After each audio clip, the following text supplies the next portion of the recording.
So yeah, last time on Danganronpa, we did some investigation and everything points out that the hero is our suspect, but I believe in hero. I believe in hero. I think he was framed. I think it would be way too easy if he was, if it was hero. So I don't know. It's class trial time, so let's do this. That's the thing I don't like about the NES RS is they have unrealistic colors, like the white still being white instead of suspicious shade of yellow. Everyone had heard Monokuma's proclamation, and they were gathered by the red door. As soon as we are all there, Monokuma appears! oh boy. Hello. He's multiplied?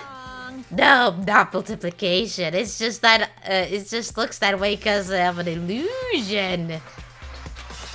I'm moving so fast it only looks like I'm multiplied. Can you guys tell which one is the real Monokuma? Can we just get on the elevator already? Boy! You're not playing along. Stop talking. I'm not here to play with you. Okay. Okay, fine.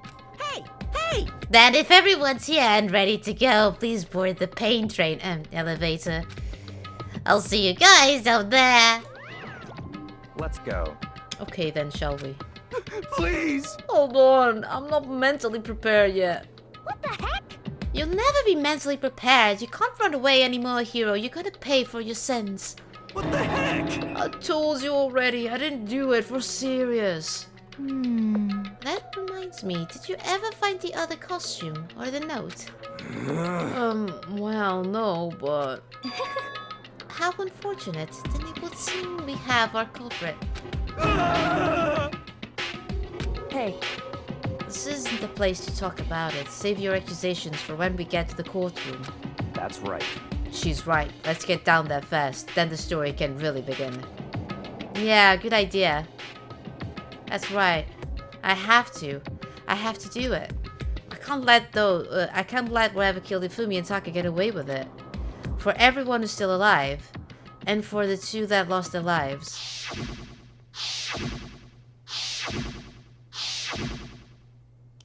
The one who killed Hifumi and Taka, the one who killed two of our friends. The killer is... someone right here. Right, I don't think we should talk or anything. I took one last deep breath and exhaled slowly. I began to walk towards the elevator. Once everyone was aboard... Hey, Yakabu! How's it going? The doors closed on their own, and the steel box began to move. I never owned a console with a tan. I've seen them though. Ari is awfully keen on pinning this on Hero's sus. Everyone is sus. Everyone. Every single one of them. Well done, because you stated the bleeding obvious, you clever lad. The clunking of the elevator kept us company as we fell further and further down. There was no quick back. Until we settled all this, we couldn't go anywhere. Ding! Toast's ready! I'm not sure how long it was before the elevator finally came to a stop. The elevator doors slid open, opening up onto a cruel fate. No, everything is blue now. When I see all of you gathered together like this, I realize just how few of you there are left. Your school life is slowly reaching its climax. Just the worst. Only cause of you. Why are you making us do such cruel things to each other? What? Well, what? Do you really hate me so much? But I'm so cute. Come on. Stop goofing around and begin the trial. Don't rush me. Of course I'm going to start it. I would never be like, stay tuned for the action-packed class trial after this commercial break. I never hold on to you like that. Okay, let's begin. Get to your assigned seats. And so the curtain opened once again. A deadly judgment, a deadly deception, a deadly betrayal. A deadly riddle, a deadly defense, a deadly faith. A deadly class trial. There we go again. Might as well. Well, I think we have more skills, don't we? Yeah, we do. Breathing technique. The focus gauge recovers more quickly, effective during the non-stop debate, the hangman gamut, and the bullet time battle. Costs for SP. Allows you to reload 2 bullets at once, effective during the bullet time battle. Lost in Thought. Increases the time limit for each phase, effective during the class trial. Costs 3 SP. Okay, 2 special points. I think this is a good one. I don't think I really need that one. Put like this. So there we go. We have like, well, things done, I guess. Trial! Alright. There we go. Let's begin with a basic explanation of the class trial. So, your votes will determine the results. If you can figure out who done it, then only they will receive punishment. But if you pick the wrong one, then I'll punish everyone besides the blackened, and the one that deceived everyone else will graduate. It's always the same Now thing. then, to begin with... We already know who did it. No, we don't. Was that? It was Hiro. He does not have an alibi for when the murders took place, and we found him in that suit. Yeah, but that's too convenient. You killed them. Don't start with that. I didn't. Someone knocked me out. I was asleep the whole time. I don't know anything about it. I trust Hiro. Shut your murdering mouth, murderer! Wow. Who are you calling a murderer? He has a point there. I am sorry to say, Hiro, but we do have evidence. Blueprints for the suit. Yeah, but it's not his handwriting. Parts we assume were used to build it, I don't think Hiro is capable of building like anything like that. and all of it was found in your room. You have to admit, the evidence is quite compelling. And it's way too convenient. It points to you as having created the suit and wearing it while committing crime after Hey, crime. Supersonic. Welcome on in. Thank you so much for the twerk. How many times do I have to tell you? I don't know. I don't know. Poor Hiro. Is Hiro really the killer, or... Before anything else, we have to make that clear. There we go. Well, so many people dead now. My god. Alright, there we go. Everything we found in your room. Alright. I need the control. How can I... Blueprints, the suit parts, they are all proof enough that you are the culprit. Alright. I don't know anything about that stuff. It's not true. Sorry. It's a conspiracy. I just wanted to do Hiro, something. why? Why did you kill them? No, just hold on a second. There we go. I mean, looking at the blueprints, that handwriting is awful messy.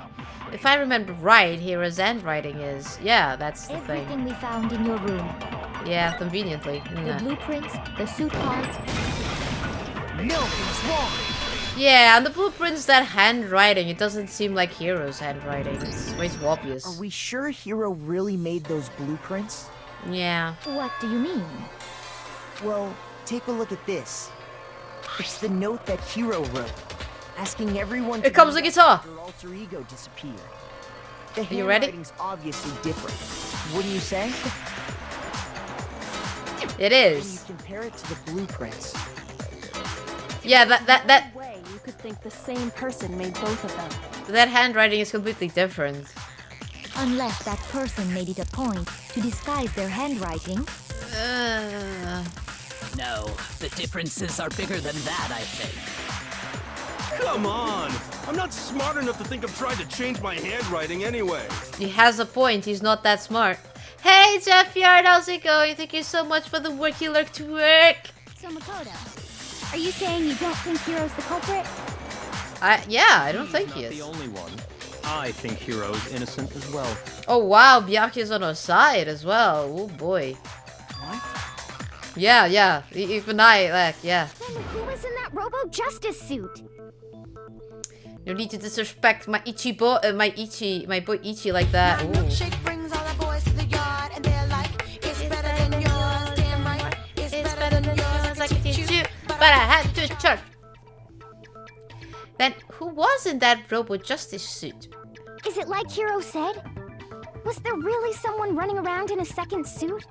The suspicious individual hidden within the suit. Go ahead, Makoto. Tell them who it was. And of course he passes off to me. So, who was in the Robo-Justice suit? I think it was Hiro. Yeah, it was still Hiro. But the thing is, we never... The Illuminati? Yeah, it was Hiro.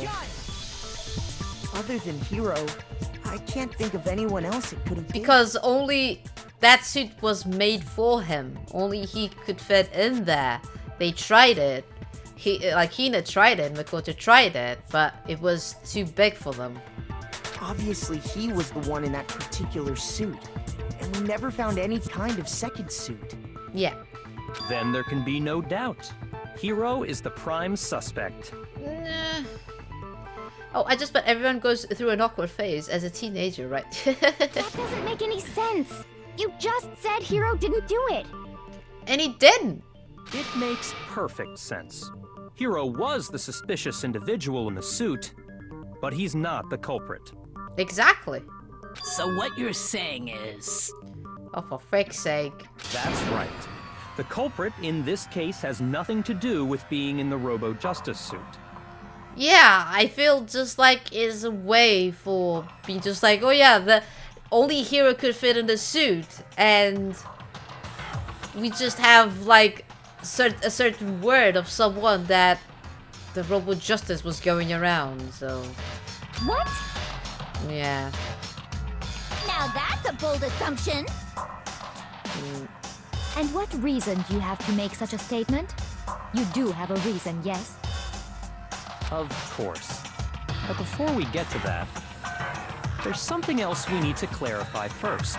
So let's get that out of the way. Hey, stop trying to boss us around! All things have a proper order. So what is it? What needs to be clarified? We must clarify the method of transportation for Taka's lifeless body. It was with the dolly thing, wasn't it? It would seem that his corpse was moved using certain particular items. Sorry about that. Still have a cold. Makoto, can you tell us what they were? The things... Okay, there was the blue tarp. I got it! Because it had blood. And the repository dolly. I got it! They were a dolly and a tarp, right? Yeah. What's with the attitude? So, let's see if I can explain. Taka's body disappeared from the equipment room. And then we rediscovered it in the repository. Yeah. And when we found it for the second time, it was wrapped in a blue tarp, right? Yeah. It wasn't the first It time. was the same tarp that up until then was stored in the equipment room. So the killer must have seen it there and decided to use it when they moved Taka's body. Yeah. That way, they wouldn't leave any bloodstains while they were moving it. Okay, that explains the tarp. And the dolly? Same thing. I'm sure the dolly was in the equipment room when we first found Taka's body there. But when the body disappeared, so did the dolly. And the dolly has the blood marks on Later, the when tires. Taka's body So. reappeared in the repository, so did the dolly. Yeah. In other words, you think they used the dolly to move the body, am I right? But are you sure you are not mistaken? No. Huh? Are you absolutely positive the dolly was in the equipment room when we found Taka's body? That dolly was made specifically for moving large objects between the repository and the art room. It would be very strange indeed to discover it had made its way to the equipment room. Is it not possible that it was in the repository all along, and you simply didn't realize it?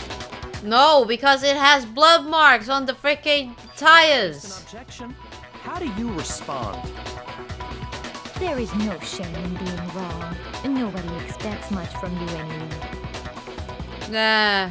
We have all accepted the fact that you rarely understand what is going on around you. Wow, look at her being just like sus. Celeste is being very, very sus. Such sus. Wow, I've never had anyone sound so nice while being so mean. But maybe I can change your mind. If I can just explain to them why the dolly must have been moved from the equipment room to the repository. New element has been added to bullet time battles. Would you like to hear more? Let's talk about reloading. Starting with this next bullet time battle, we're gonna add one more ingredient to the recipe. On the bottom of the screen, underneath the temple market, you'll see your ammo count. Up until now, there hasn't been a limit on how you destroy your opponent's statements. But from now on, just locking on and pressing the triangle button won't be enough to handle them. Now it will cost you 1 bullet to destroy a single remark. Once you run out of bullets, you can't destroy any more statements, no matter how locked on you are. However, you can reload by pressing the square button. Just like locking on, you'll have to press the square button in time with a simple marker. Basically, just remember that the square button now has a function along with the X and triangle buttons. You will automatically reload at the start of fever time and your ammo will not decrease. Oh, but if your action's difficulty set to gentle, you wouldn't have to reload at all. In which case, you can ignore everything I just said. Well then, good luck and have fun. Alright.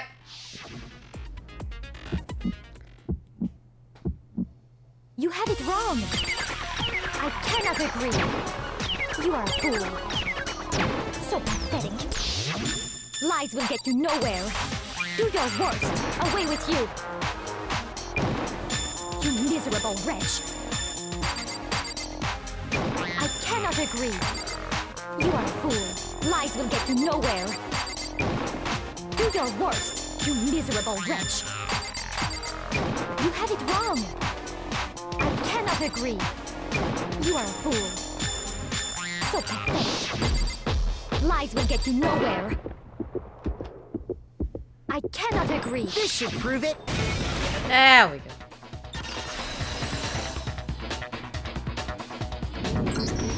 If you're asking for proof that the dolly moved, I have it right here. When I found the dolly in the repository, one of the wheels had a blood stain on it. Yeah. Like, I had to go through a rhythm game to prove this. Wow.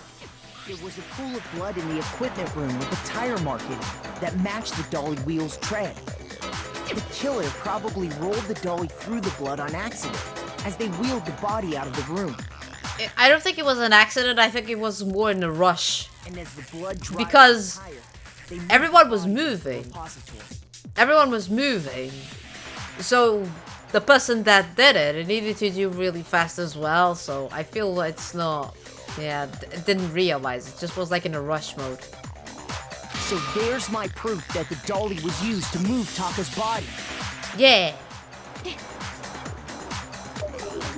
Jeez, does Celeste really hate me that much? Well, anyway, that was just something we had to get out of the way.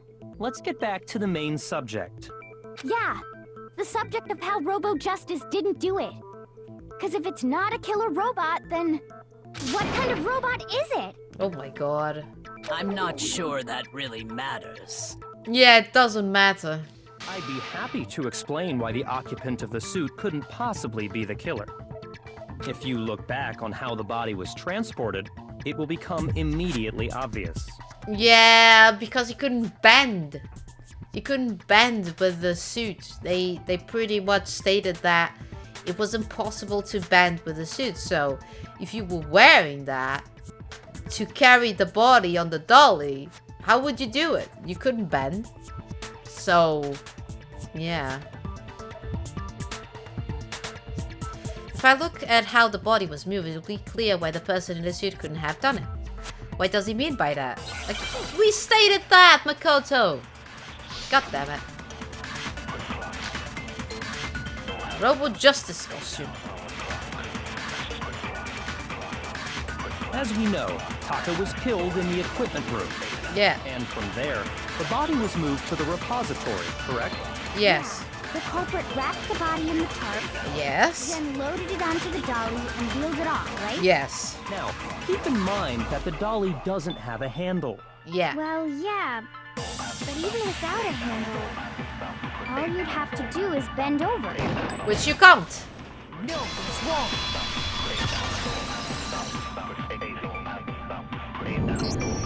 You're absolutely right that you could push a dolly without a handle if you stoop down low.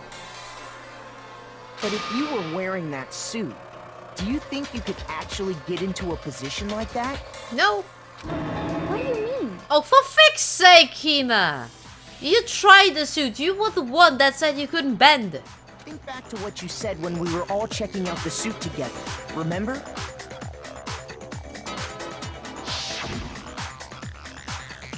I'm blind as a bat in here. I can't see my feet at all. I'm surprised you got anywhere with this thing. I'm telling you, it wasn't me. And not to mention, you totally can't bend at the waist. Seems like a pretty obvious oversight. See, she even said it! When you're in that suit, not only can you not see your feet, but you can't even bend at the waist.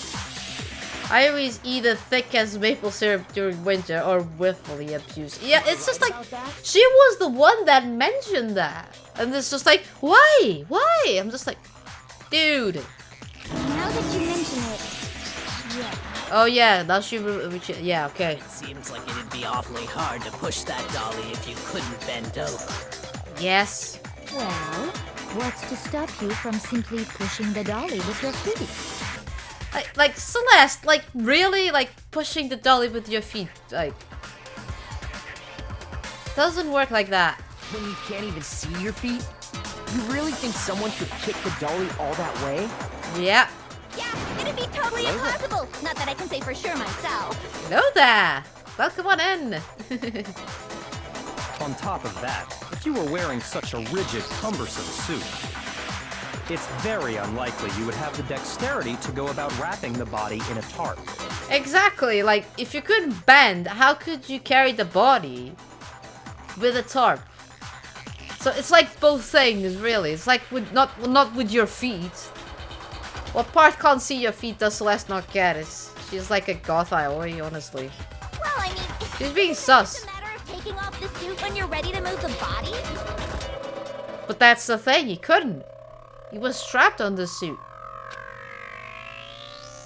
Yeah, there's absolutely no chance that the costume was taken off just to move the body because you can't take it off by yourself. Exactly. Once it on, you can never take it off. Hero's not strong enough. No, you can't take it off by yourself. I don't think taking off the suit was an option. If you remember... I don't know what's up with this thing, but I can't actually get it off. A little help? Why would you make something that you can't take off by yourself? I didn't make this stupid freaking thing.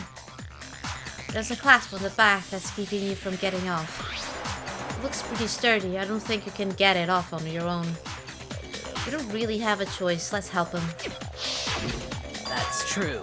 It seems impossible to put the suit on or take it off without help. Exactly. He was framed. You really can't take it off by yourself? Oh my god. Hero wasn't just making it up?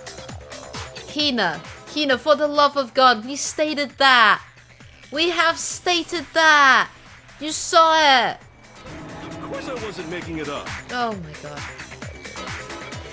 he could have gotten it off by himself, I don't think he would have let us see him wearing it. Exactly, because if he was a culprit, why would you catch him with a suit? That's way too obvious. Showing up in the suit was basically an invitation for everyone to suspect him. Yeah. Yeah, that's right!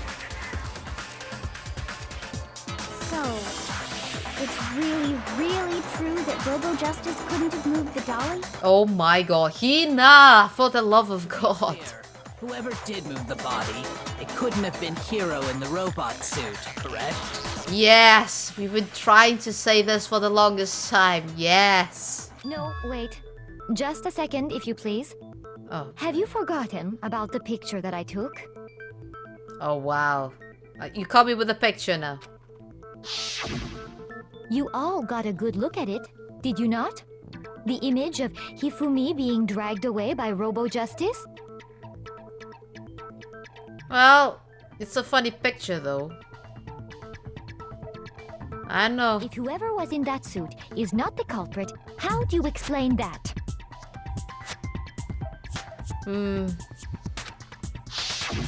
Besides, do you remember what the now deceased Hifumi said? How did you get hurt? Well, hi, that guy hit me. What guy? What guy? Robo Justice, yeah, that's what I'd like to call him just now. So long as those facts exist, the proper conclusion is beyond question. The individuals inside the suit and the culprit are one and the same. It was Hiro, without a doubt. Yeah, that's gotta be right. Oh my god, Hina! You are not helpful at all. Just please shut up. Hold on a second! It's still far too early to reach that conclusion. Thank you, Kyoko. Thank you. Besides, there's no hurry to decide who did it. Yeah. What if the class wasn't locked in place until the murdering and moving the body was done? It's either that or I was Celeste are in cahoots and did the murdering. No, the thing is, it was in place, and even so, he was knocked out. He was knocked out. When they found him, he was sleeping. He was pretty much drunk. Was inside. He was locked inside a locker, sleeping, with a suit that he couldn't take it off. Isn't that a bit too convenient? Before we rush to a verdict, shouldn't we explore every single possibility? Yes. Instead of seizing on one viewpoint, the truth is uncovered by analyzing things from every angle. Yes. Perhaps, but where do we go from here? Let's review this series of unfortunate events from the beginning. Maybe we'll uncover something new. What a pain in the ass! I don't disagree, but our lives are on the line. If this is what it takes, we have to do it. Yes. Plus, maybe we'll get to find out where the heck Kyoko was when everything went down. About that. All right then, let's take another look back at what happened. I suppose we could start with this morning. We don't need to do the resume of everything. 4 of us gathered together in the dining hall. Makoto, Hina, Kyoko, and myself. We waited there for quite a while, but nobody else showed up, so we went to look for everyone. That was around 8 a.m. And as soon as we split up, Kyoko went missing. Soon after that, Hina found Celeste in the rec room and quickly came to get Makoto and me. It seems I was unconscious for about an hour after I was attacked by my mystery assailant. I know it was an hour because I remember being attacked a little after 7. That was when we saw Celeste's picture and discovered that her assailant had been wearing a strange costume. As it turns out, it was Robo Justice. It also soon became clear that this same Robo Justice had abducted Hifumi. We were soon joined in our search by Byakuya and Toko, and then went on to find Hifumi in the library. The thing is, you all call him Robo Justice, right? Because Hifumi start calling it Robo Justice. And then when you found the blueprints, it did say Robo Justice. So it's a bit sus, isn't it? Because Hifumi was a bit just like, oh, I shall call them Robo Justice. Without... Yeah. He was injured, so we took him to the nurse's office and resumed our search for the suspect. Isn't Robo Justice simply Robocop ordered from Wish? Yeah, probably, because it's like the suit is made out of cardboard, so there we go. But not long after leaving the nurse's office.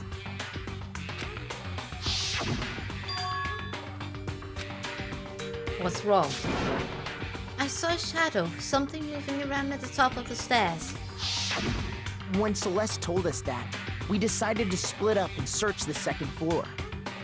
And soon after that, I saw someone moving around on the 3rd floor, and I yelled out to everyone as soon as I did. And that's the other thing. The only person that was seeing these shadows was Celeste. Celeste said, oh, I saw movement on the stairs. Oh, I saw movement on the 3rd floor. Only Celeste was the one that was seeing all the movement, which is a bit sus as well. Celeste, what's wrong? That was a rather intense scream for someone like you.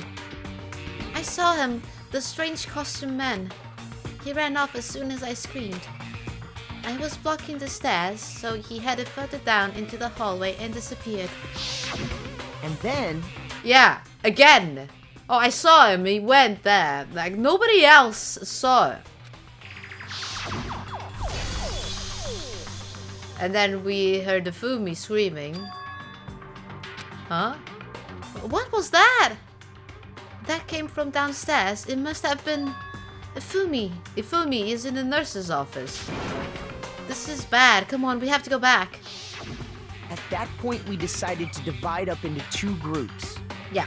Celeste, Hina, and I went back to the nurse's office, while Sakura, Byakuya, and Toko chased after the suspect.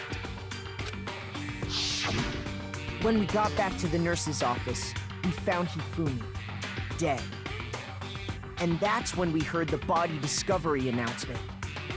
Well, technically it wasn't that bad. Because I left Celeste and Hina there and headed back to the 3rd floor to let the others know what had happened. Meanwhile, we had just discovered Taka's body in the equipment room. We must have found both bodies at almost exactly the same time. Because we heard the same announcement not long after we discovered his body. And that's when I told you guys about Hifumi. Then the 3 of us headed for the nurse's office. But right after we left the physics lab, we ran into Celeste, who'd arrived after us. And she told us something very surprising. Hifumi's body has disappeared. We rushed back to the nurse's office and saw that she was right. What if Celeste murdered Taka and then covered for whoever murdered Hifumi? Then we remembered we'd left Toko passed out in the equipment room, so we hurried back again.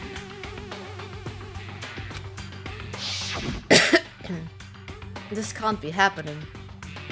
Are we hallucinating all of this or something? But when we got there, we discovered that now Taka's body had also gone missing.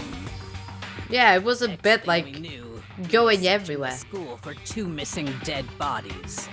Yeah. And after some time, Celeste informed us that she'd found the bodies, and we all headed to the repository. Which was locked. Because I tried to go there and it was locked. So... Which is where we rediscovered the corpses. yeah. I think that about covers it. Yeah. I see.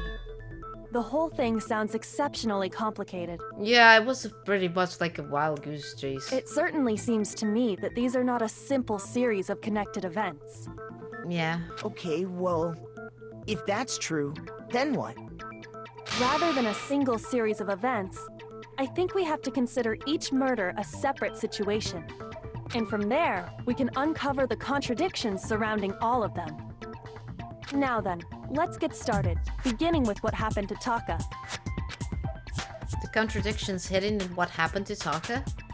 In order to uncover the truth of this case, I have to find them, no matter what. This is so hyped. Oh, yeah. Yeah, it's not Monokuma file. I just need to find a contradiction. So, regarding Taka's death. Yeah? I wonder if he died before Hifumi. Or perhaps it was after? We already know what order they were killed in. Taka came last.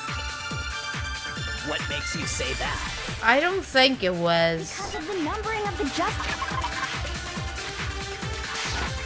It's true that Hifumi was killed. What was the button to do the thing? Of Justice Hammer 4. See? So it's obvious Taka came after.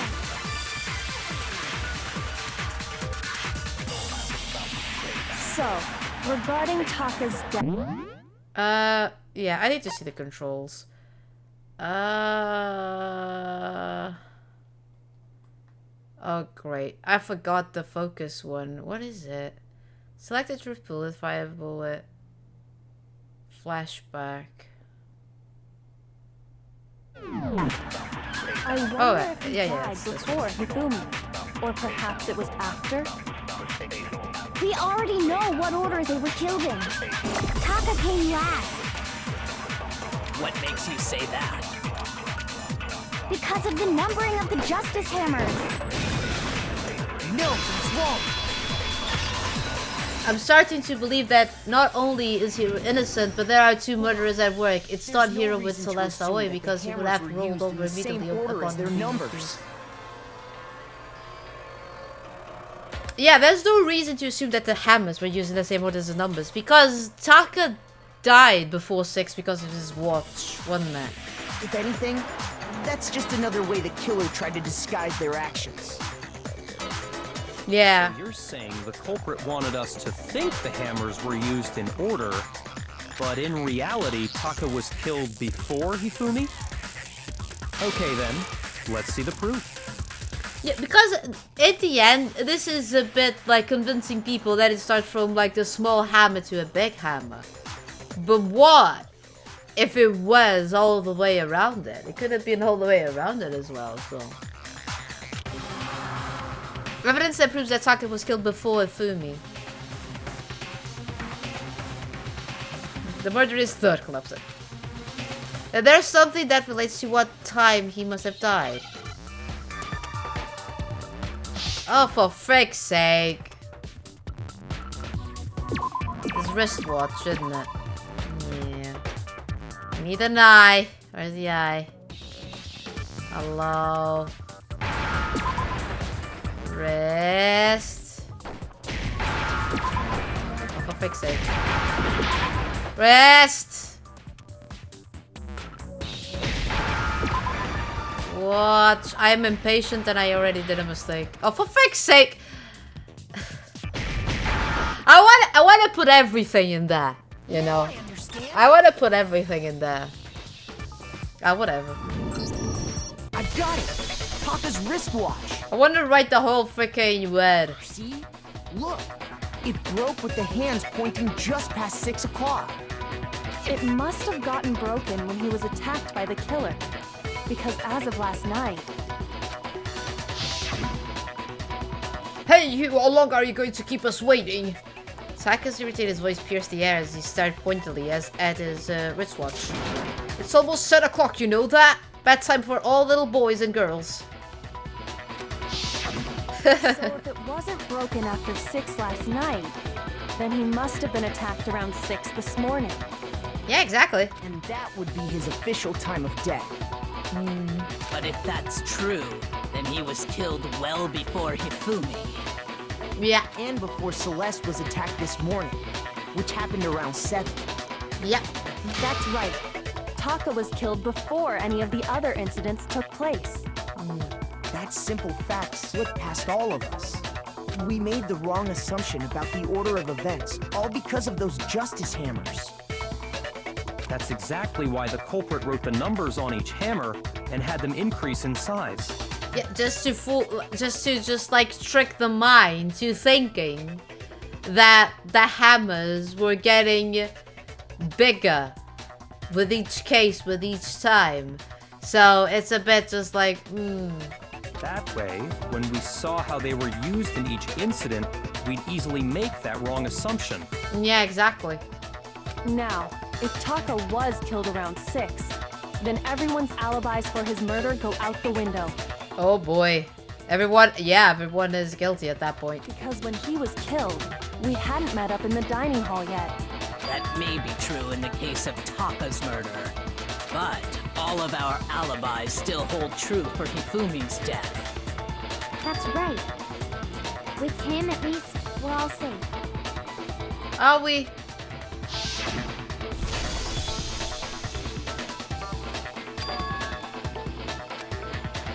What was that? That came from downstairs. It must have been...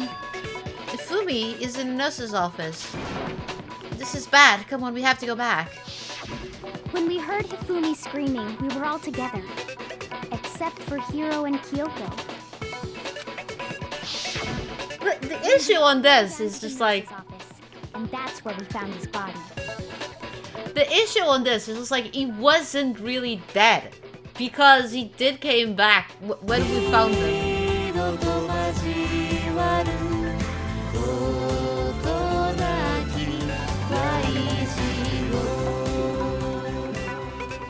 When we found him on the repository, he, he was, you know, he woke up. So he wasn't dead.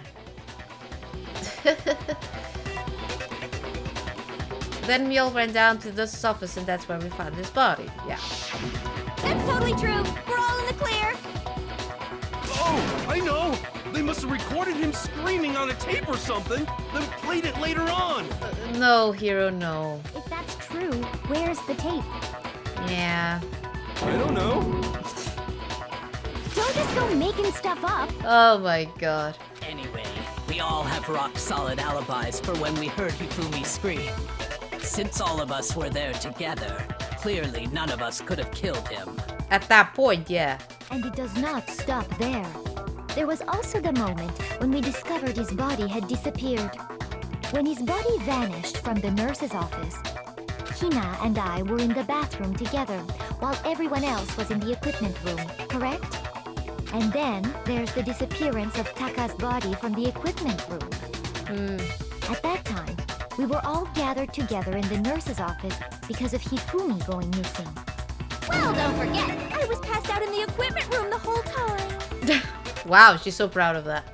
Wait, then what if Genocide Jill did it? She could have dragged Taka's body out of there right then! No, she was passed out. Even if she could pull that off, there's no way she could have done the same with Hifumi's body. That's true as well, yeah. Because, as we just established, she was passed out in the equipment room when his body disappeared. Besides, I didn't do either of them anyway. In other words, it is impossible that any of us could have killed Hifumi or moved either of their bodies.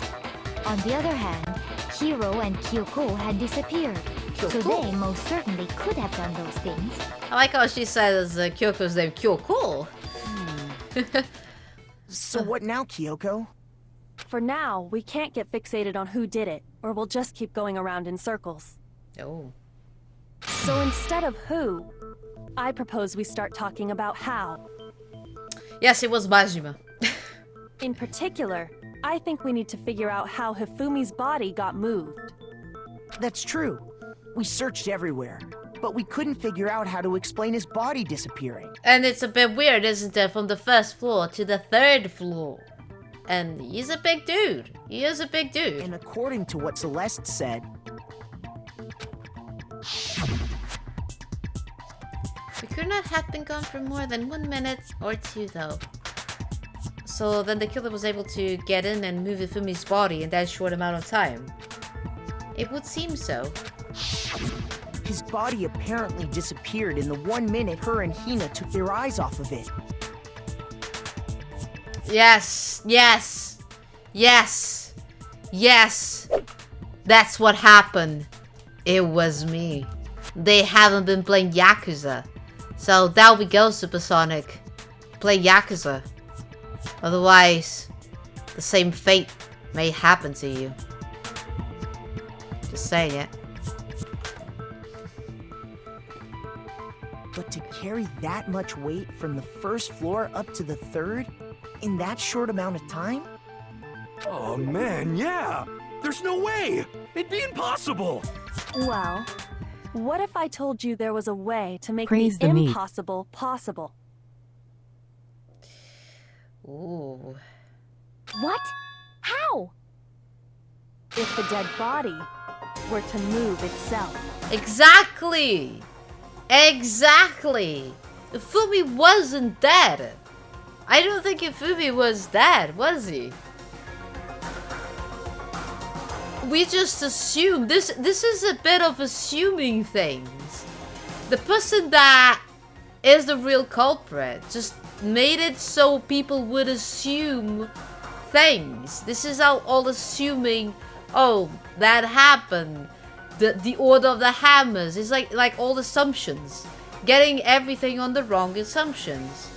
So if he like reacted when he was found in the repository, he wasn't dead. He just wasn't dead there. So Kyoko's in the right trail there. Yeah. The dead body moved on its own? And it was different when we found him on the repository because his glasses weren't covered in blood. So it does make sense. Because why the hell someone will wipe his glasses, like wipe the glasses of a dead person? No! Not another ghost!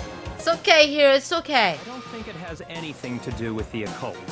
I think what she's implying is we thought Hifumi was dead, but perhaps in reality he was still alive.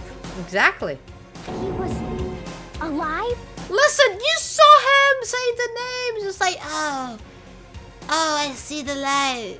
Are you Oh my, saying Hifumi Hina? wasn't carried out of the nurse's office, but simply walked out on his own? Yeah. But I mean, we found his body. He was dead. We assume that he was dead. That's the difference. Perhaps he was simply playing dead. Or that, yeah. That it isn't possible. Yeah. The idea that Hifumi was still alive. Is it really possible? It is. It is. He wasn't dead even on the repository, so he was alive. Okay, it's not this one. Are you saying that when we first found Hifumi in the nurse's office, What do you call there's a someone who chance he hasn't was played actually Yakuza? still alive? No, it is impossible. Hifumi was dead, without a doubt. And No, you he know wasn't. how. Surely you heard the body discovery announcement along with the rest of us. Hifumi's dead body had been found. And that is why the announcement was made. Are we really so sure about that? Maybe the announcement was intended to signal someone else's discovery. Oh, I did a mistake. Shoot! Oh, yeah. I did a mistake. Are you Saying that when we first... I know. Hifumi was dead, and you know that. Surely you heard the body that Hifumi's dead body had, and that is why... Are we really so... Maybe the announcement was intended to signal someone else's discovery.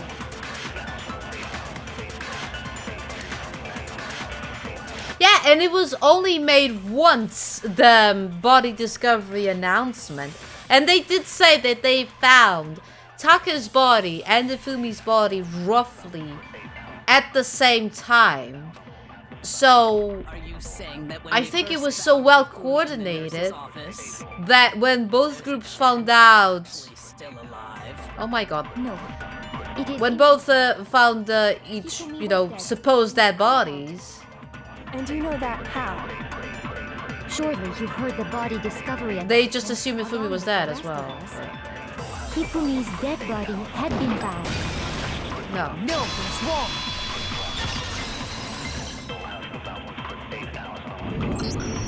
Was the body discovery announcement that was made really intended for Hifumi? Yeah, that's it. I think it's just like a coincidence. Not a coincidence. A well-made plan for like both groups to separate.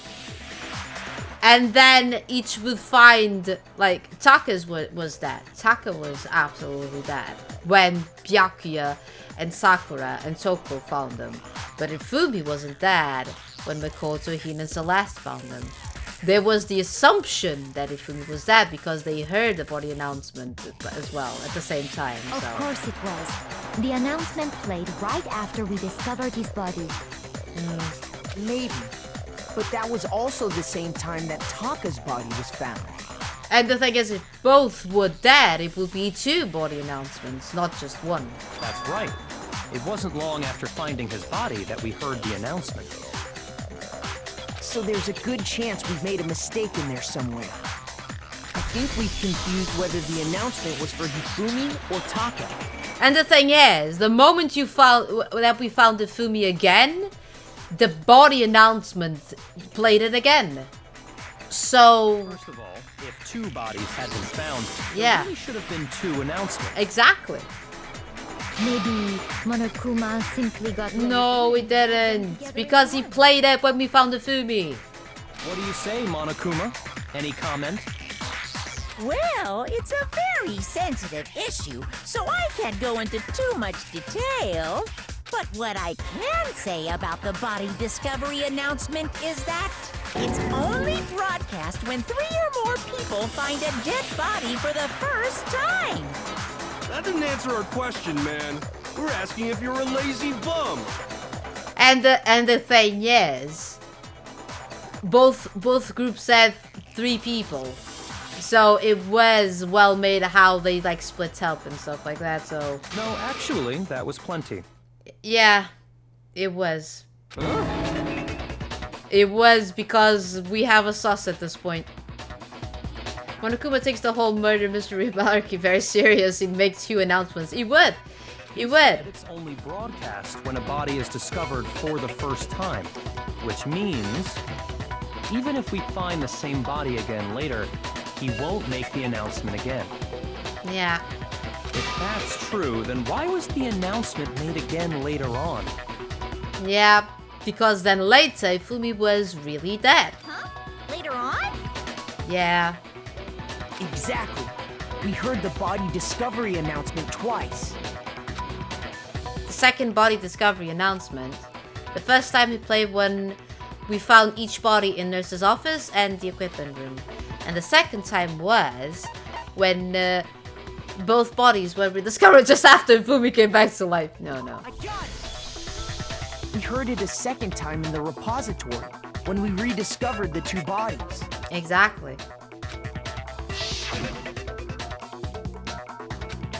The body has been discovered. After a certain amount of time, which you may use wherever you like, the class trial will begin. It didn't seem weird at the time, but it contradicts what Monokuma just told us, doesn't it? Exactly. If we were actually rediscovering both bodies, the announcement shouldn't have played. Yeah, it did play because... In reality, yep, when the 2 dead bodies were rediscovered, one of them was actually being discovered for the first time. So, when we found Hifumi the first time in the nurse's office, he wasn't actually dead yet. Meaning, he wasn't actually found dead until we came upon him in the repository. Yep.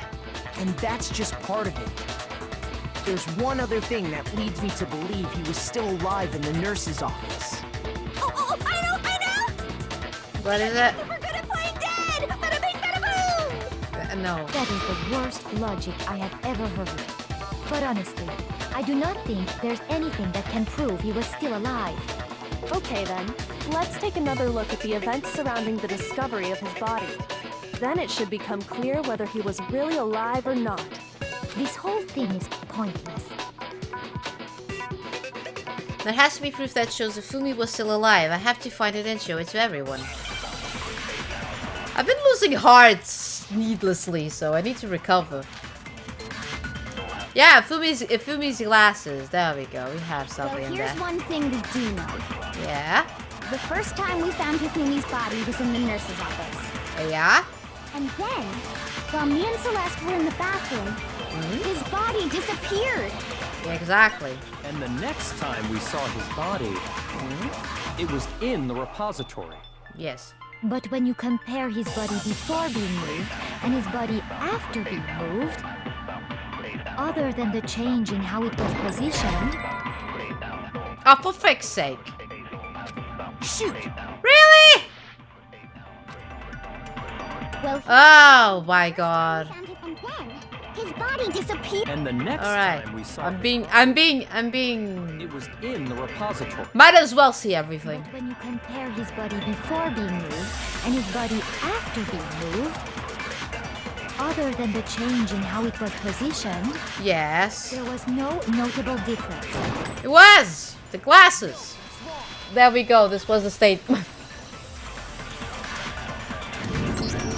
In fact, there was one clear difference between Hifumi in the nurse's office and the repository. Yeah. His glasses. Yeah, because his glasses were covered in blood, and then when we found the repository, they That were fact clean. alone proves that he was only playing dead in the beginning.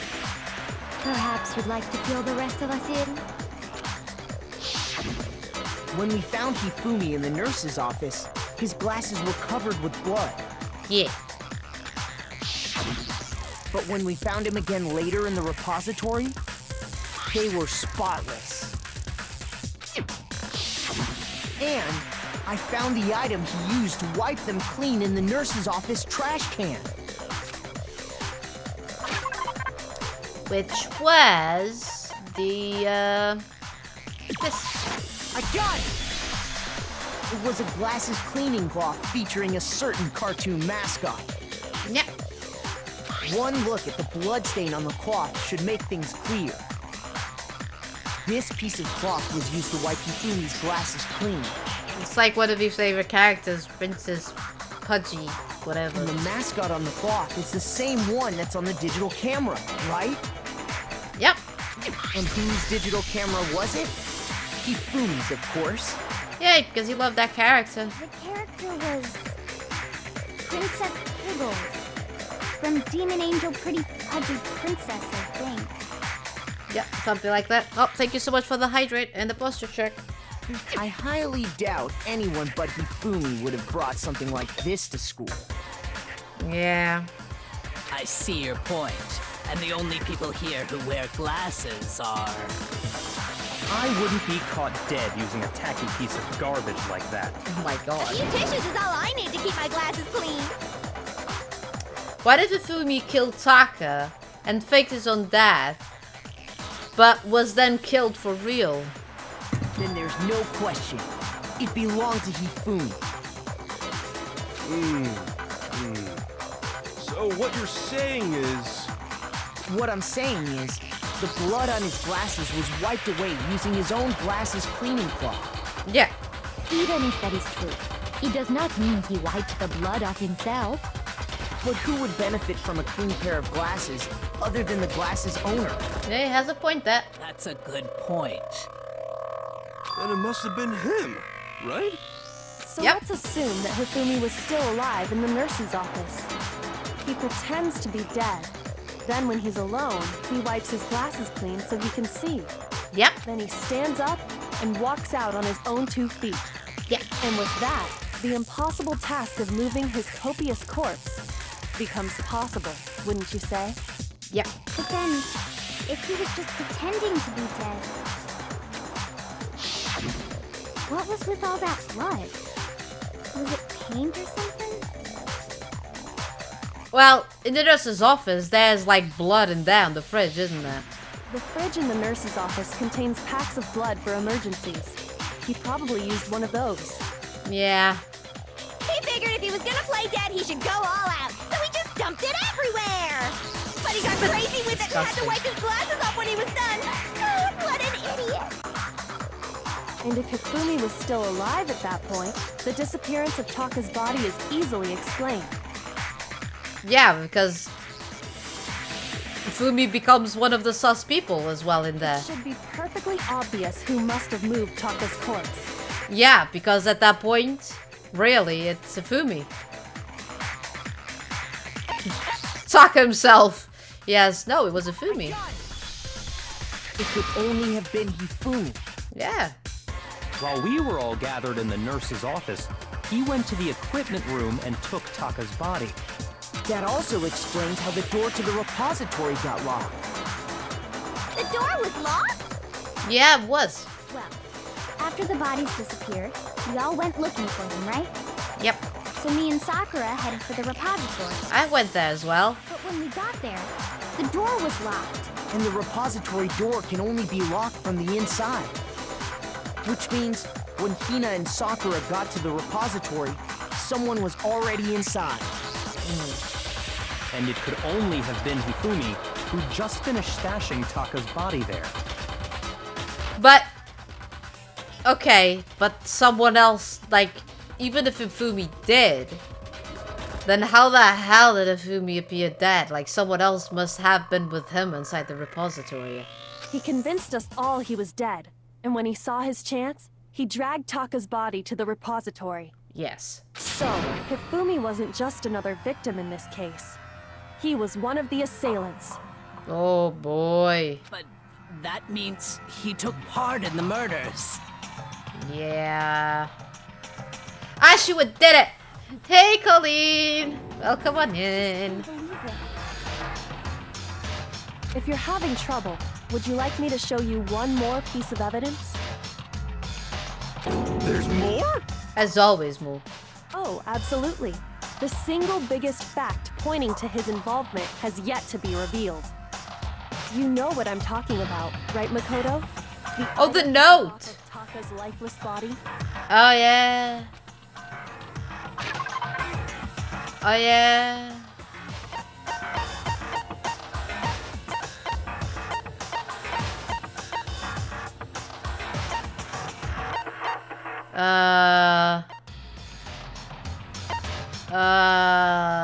This? I got it! You're talking about the note Hifumi had hidden away, aren't you?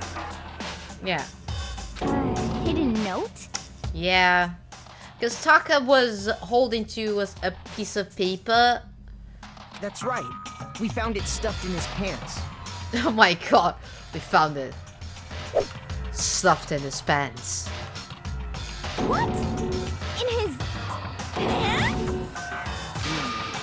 Yes, his pants. God damn it, Sakura! Yes. His pants. For fuck's sake, Sakura, please. Please, please. Okay, well, forget about the pants for now. Take a look at what the note says. Oh my god. I found a hole maybe we can use to escape. Monokuma can't find out, so don't tell anyone else for now. Let's meet in the equipment room at 6 a.m. That's the note I was telling you about. The one that told me where to go. At least it was his pants and not his prison wallet. Huh? Wait, this one's a little different. In my note it said, Monokuma can't find out, so don't tell anyone else for now. Let's meet in the rec room at 1 a.m. Thank you for the clip, Neo. I see. Then this note isn't the same one Hiro got. No, he said, yeah, Hiro did say that he was going to the rec room at 1 a.m., not 6 a.m., so it's different. It's not the same? No, it's not. In other words, the killer got in touch with another person besides Hiro. And that person could only have been... Hifumi's pants! It was Hifumi's pants! I got it! That's right! Taka! I swear to God, if that now every single choice will be Hifumi's pants. The killer used this note to draw out Taka and murder him. The thing is, if you look at the handwriting, it's the same as the blueprints. It's like a weird, like roundish type of not as neat. So yeah. Hello? Over here! Objection! Objection! What is it? What is it, Jill? I don't really understand what's going on, but Hifumi had that letter, right? Yeah? Whoever wrote it wasn't drawing out TikTok. They were drawing out Huffy. No, we were drawing TikTok. Just to be clear, TikTok is Taka and Huffy is Hifumi, right? Yes. Oh, yes! Why must you ruin it every time? I agree. Hina, why you ruin this, Hina? Man, Genocide Jack is seriously scary, but still. I can't let her get to me. Alright. Alright. You know. We just need to Okay, it's none of these, so... Puppy had the note, right? Right. Then the person it was intended for Yes. must have been Happy. No, it wasn't. But remember what the note said. Yes. What time did it say to meet? 6 a.m., I believe. Yes. The time doesn't matter. It does. The note has nothing to do with TikTok. It does. Okay, the time on the note said 6 a.m. What happened at 6 a.m.? So I need to clear up. Puppy had the note, right?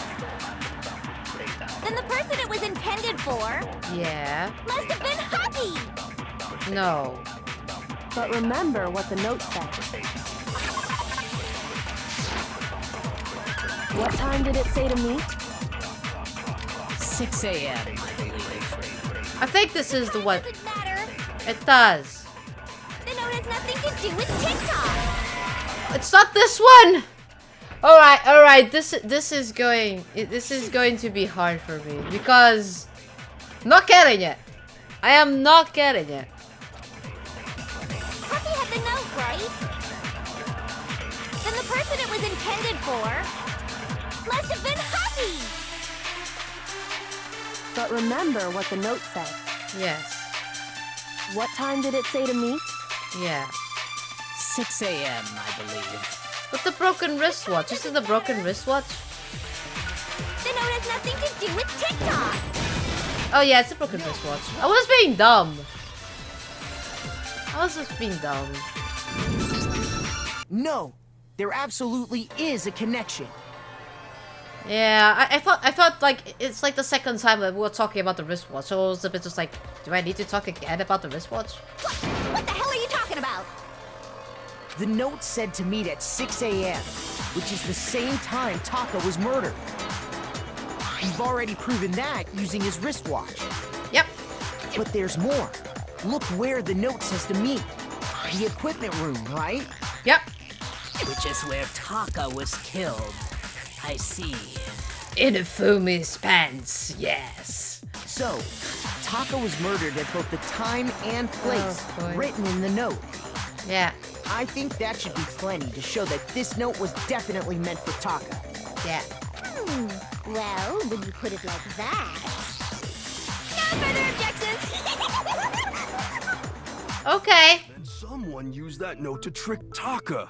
Just the same as me. That was a weird thing that happened there, but okay.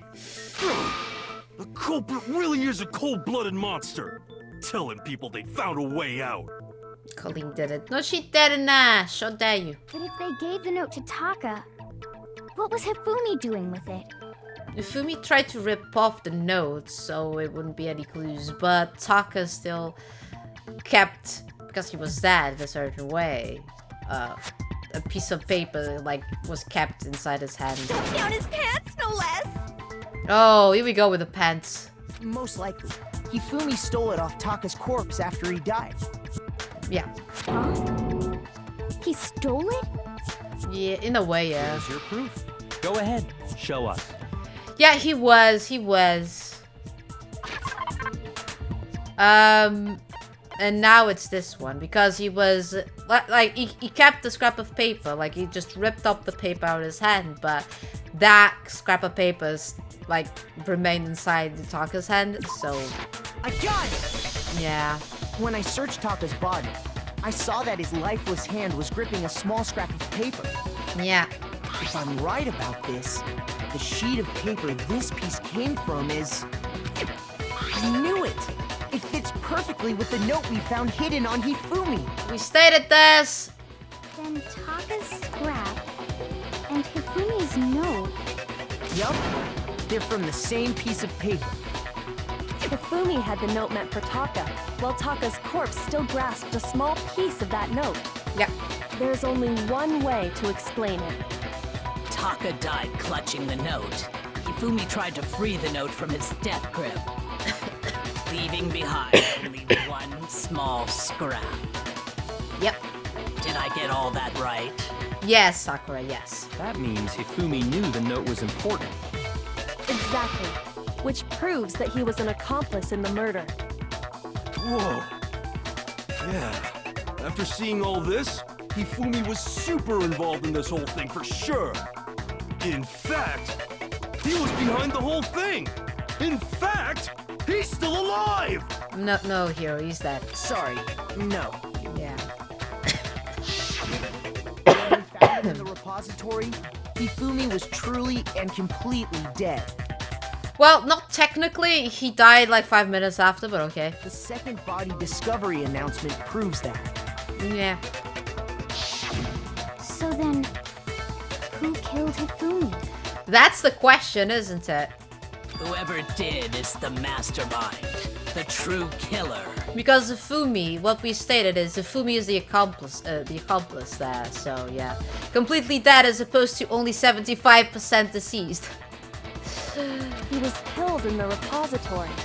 So he must have been killed not long after transporting Taka's body. So the thing is, he was with someone inside the repository. So, he must have been killed after Taka's body vanished, but before we found both bodies in the repository. Yeah, because he took Taka's body, so that's the thing. During that time, we'd all split up and were searching for Taka's missing body. Yeah. In other words, during that time, none of us have alibis. Not exactly, but okay. But me and Sakura were together. Exactly. Yeah, not everyone. So. Trying to steal the spotlight, you stupid walrus. Wow, that is a bit. Call it a walrus. Wow. Anyway, when they were killed bothers me too. But there's something that's been bothering me even more. And what might that be? The weapon they used to kill Hifumi. The weapon? Yeah, because I mean, according to the Monokuma file, the way Taka and Hifumi were killed was almost the same, with them having similar fractures and all. But Justice Hammer 3 and 4 were still laying around in the nurse's office and equipment room, right? So if Hifumi was killed in the repository, the culprit would have had to grab one of the hammers, kill Hifumi, then put the hammer back where they found it. But wouldn't that be seriously risky for him? I'm surprised. It seems there's some semblance of a brain knocking around that skull of yours after all. Yeah, he does have a point here. Hell yeah, it's packed in there good and tight. He's right, though. I don't understand it either. The Monokuma file makes it clear that they were killed using similar instruments. Well, they probably were killed with hammers. That's the issue. I don't know if it was with the same hammer or if it was similar hammers. But if the hammers were already laying around those other rooms... So the question is, how could the culprit have gotten their hands on either of the hammers? On the repository, there was like tons of hammers in there, so... Personally, I haven't a clue. Conveniently, you don't. Conveniently, Celeste. You are the sus here. So which hammer was used to attack Celeste? Number 1 or number 2? Those were accounted for in other rooms too. And I don't think either one is big enough to kill someone. Then... Is it not possible they used a different weapon? I don't think it is possible. They were both killed with the same kind of thing, right? So then, what was used to kill Hifumi? The weapon that was actually used to kill Hifumi. The whole picture surrounding this case won't become clear until we figure that out. Somehow, I have to find the truth. It was a hammer. I think, like, we saw that was a hammer in the repository that was cleaned. Yeah, it was the spotless hammer, but it was still wet. So that was the one. What was used to kill Hifumi? It was spotless hammer. Justice Hammer 3? Nah.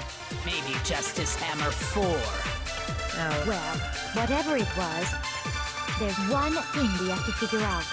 How was the culprit able to move around so freely with the weapon? How did nobody witness them carrying it? Sounds like a Justice Hammer 5 is about to make its appearance! Check out murdergear.com/hammertime for more info! Well, one thing seems pretty clear. The murder weapon had to be one of the Justice Hammers! No. No, it's wrong.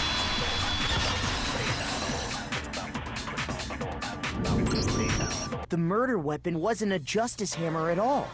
No, it was something completely different. But, seriously? A different weapon? Yeah. Specifically, a hammer from the repository. The killer could have easily used that to kill Hifumi. Now, all the hammers in the repository were covered in flecks of grit and debris. But for some reason, one of them had been scrubbed clean. Huh? And the reason it had been scrubbed clean was most likely because it was used to commit murder. If the hammer got covered in Hifumi's blood, of course they'd have to clean it off. I'd also like to point out that the repository has all kinds of hammers. Big ones, small ones, and even some flat mallet-like ones. I think whoever made the Justice Hammers used those as a basis for their design. And the thing is, it does feel like there's some hammers missing in that, doesn't it? If that's true, that would explain the Monokuma file's note about the wounds being similar. So Hifumi moved Taka's body to the repository, where someone then used the hammer to kill him. And whoever did that is the true killer. The one Hifumi was working with. And the one who betrayed him. Hold on a moment. I still think it's strange to assume someone was working together with him. It is not, because the thing is, he did everything, and then at the end he got killed, so...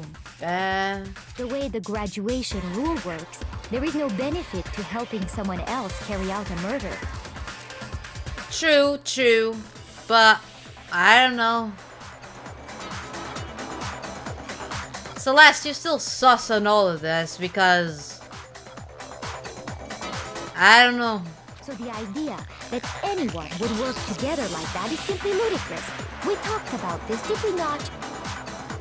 Someone could have fooled by thinking that they could save them. I don't know. We did talk about how there wouldn't be any reason for anyone to work together.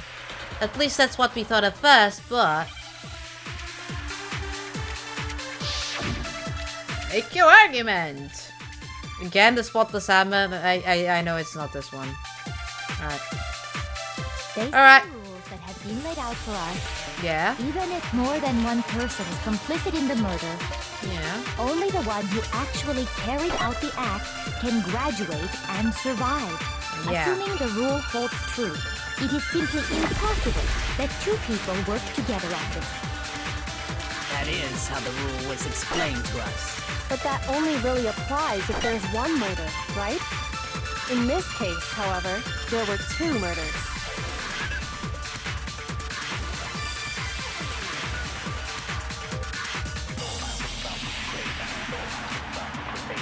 Based on the rules that have been laid out for us, even if more than one person is complicit in the murder, only the one who actually carried out the act can... I think I selected the wrong one. Assuming Oh, the thank you so much for rule being here, Neil. It is simply impossible that two people work together on this.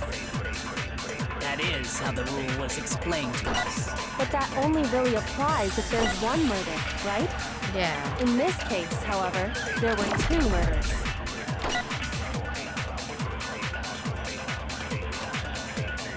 Based on the rules that have been laid out for us, even if more than one person is complicit in I hope I'm going the right only the one thing. who actually carried out the act can graduate and survive, assuming the rule holds true. Yeah. No, that's wrong.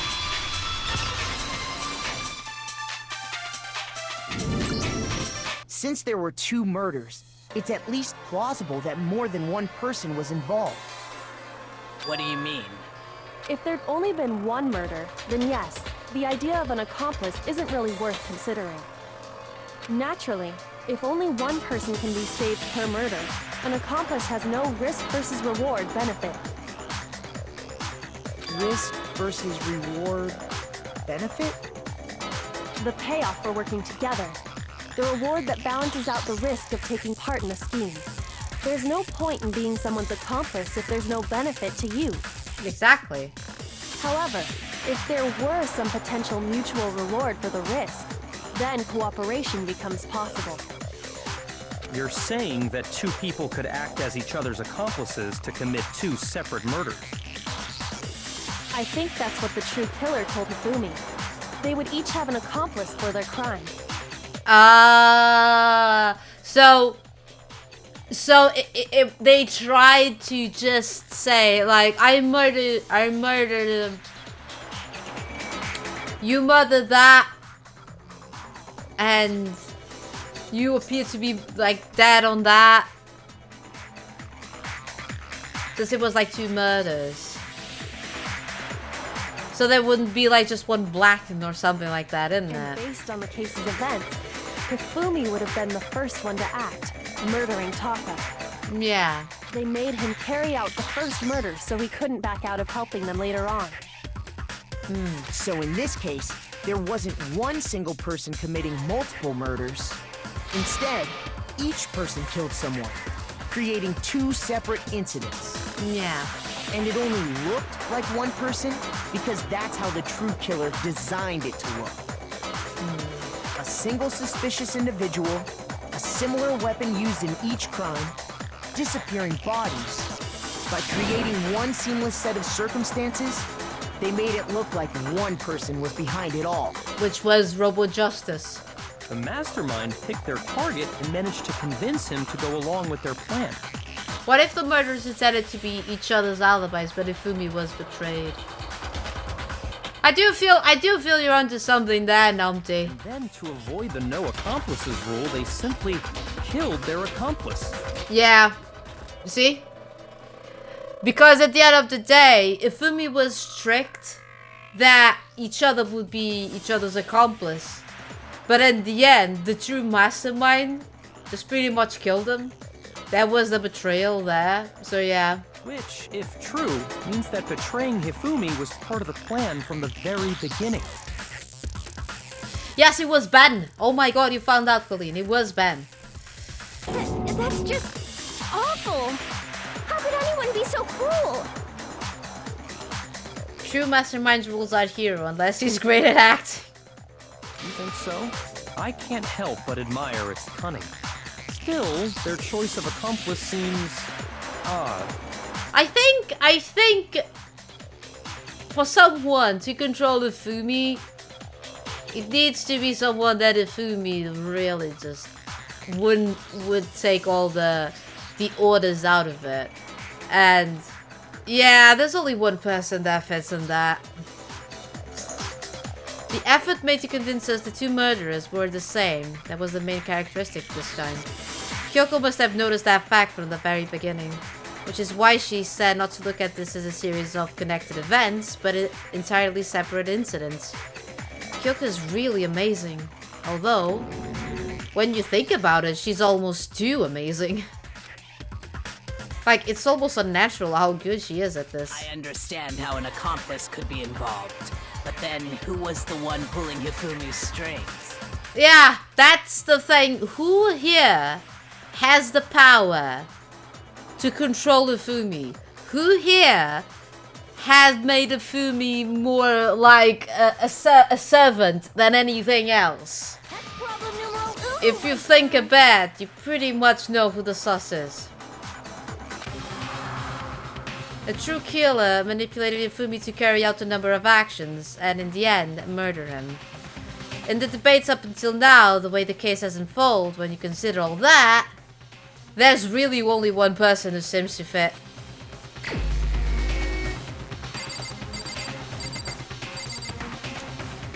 Yeah! Celeste is the one that fits because... Remember like when Celeste wanted the tea, the milk tea and stuff like that? How Hifumi was all happy and dandy to do it? If there's a person that would be able to trick Hifumi, that would be able to make Hifumi just bend to her will be Celeste. Here's my answer. It was Celeste. Yeah. So I'm the suspicious individual now, am I? And then there's the other thing. You were the only one that was always seeing Robo Justice in the shadows, which nobody else would see it. Except you and Hifumi. So, not blame... And since Hifumi ended up dead, at this point, really, yeah. I really do hate this kind of joke. A joke? I wonder. And of course, she keeps her poker face. Because she's a gambler. So what you are saying, then, is that I specifically chose to work together with Hifumi. Well... The idea that I would choose to spend any amount of time interacting with him, that I would go within 10 feet of that shit for brains, that lazy, worthless, goddamn idiot! Pardonnez-moi. Oh, wow. Just to be clear, there is evidence to support it. Yes, there is. Is that so? Yep. It is. Throughout the investigation, there was certain behavior that was common only to the two of you. Yeah, they were the only ones, like I said, like they would see Robo Justice. Considering what we've learned so far, it only further proves that the two of you were working together.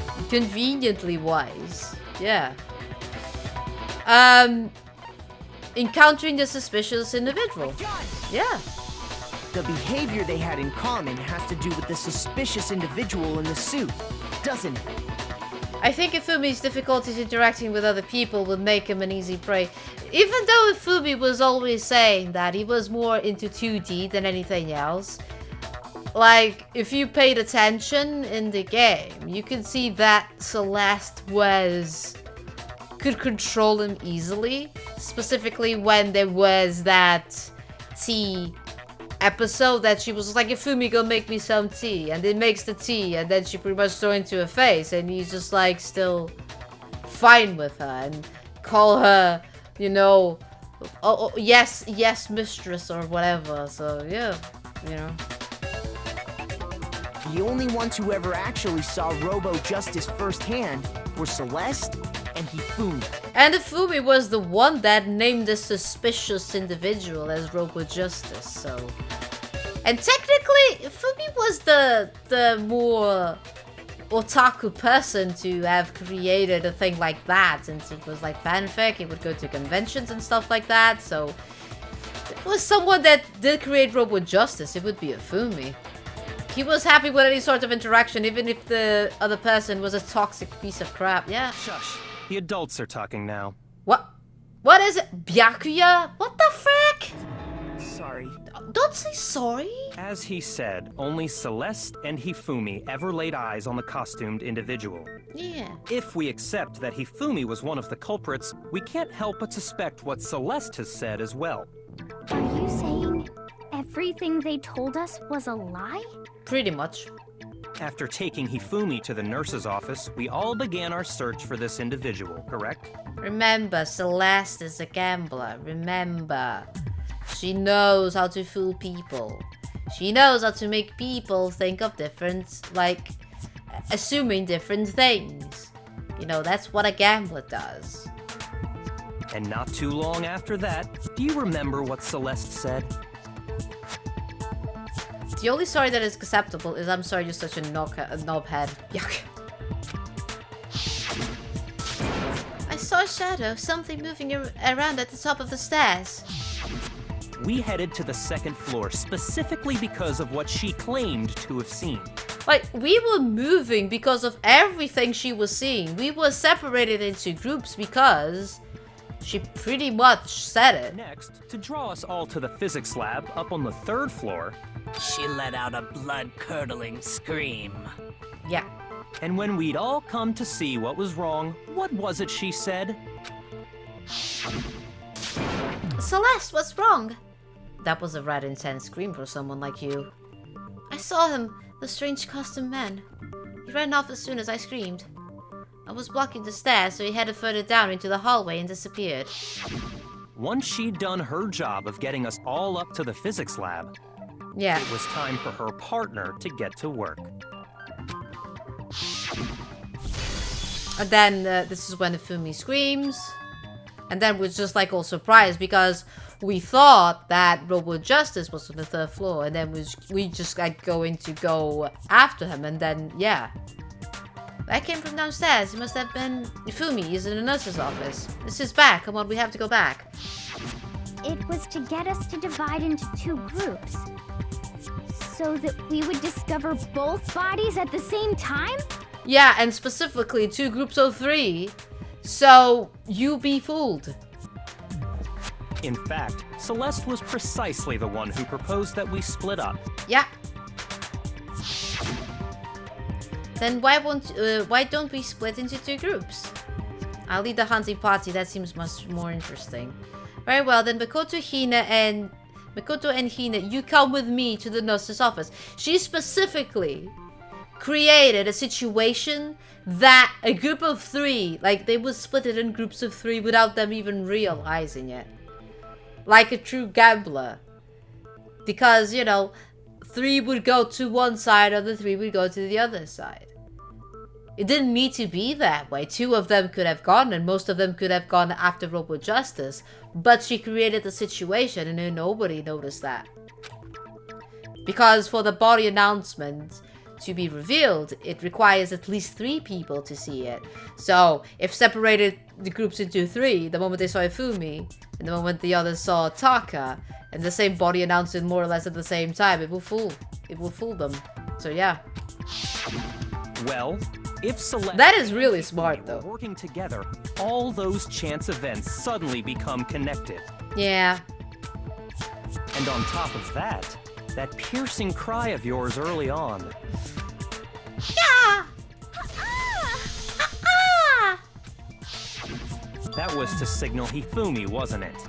Oh. It was your way of telling him, we're on the 3rd floor. Everything's going according to plan. Ah. Why else would you let out a scream that could have carried across the sea? That is true. I just realized another strange thing. When we found Hifumi in the nurse's office, who we now know was only pretending to be dead. I certainly was not expecting this. I did not imagine that Hifumi would be murdered. Celeste, you were the first one to say he'd been murdered. Yeah, that is true. She pretty much put into Makoto's head and Hina's head that he was murdered. She made them assume that Hifumi was dead without them even investigating the body. If Kyoko was there, Kyoko would like be all touchy-touchy, so the plan would have failed, but conveniently Kyoko wasn't there. Maybe she stepped barefoot on some Lego. You wanted to make sure we wouldn't have any doubt in our minds. Yeah, this case is a bit of assumption, you know? I don't believe it. Everything, the whole thing was one big act. Yeah. Hina, you were with Celeste when Hifumi's body disappeared, right? Yeah.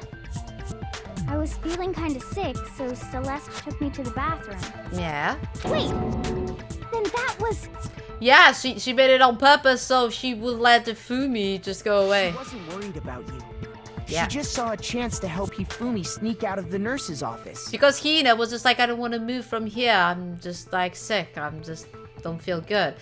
But Celeste was just like, oh, let's go to the bathroom. Like, she just like put some water in your face. But that was just a plan. So Hifumi would just get the hell out of there. Each piece isn't much So, by itself, yeah. but start putting them together and the picture gets very ugly indeed. Oh boy. Wouldn't you agree, Celeste? I have no idea what you mean. Wow, she keeps like that poker Don't face. bother trying to deny it. You made one fatal mistake. Oh, did I? Yeah, Hifumi was your mistake. I didn't even catch it myself when you first said it, but looking back, I can say that one little slip-up was your undoing. What are you talking about?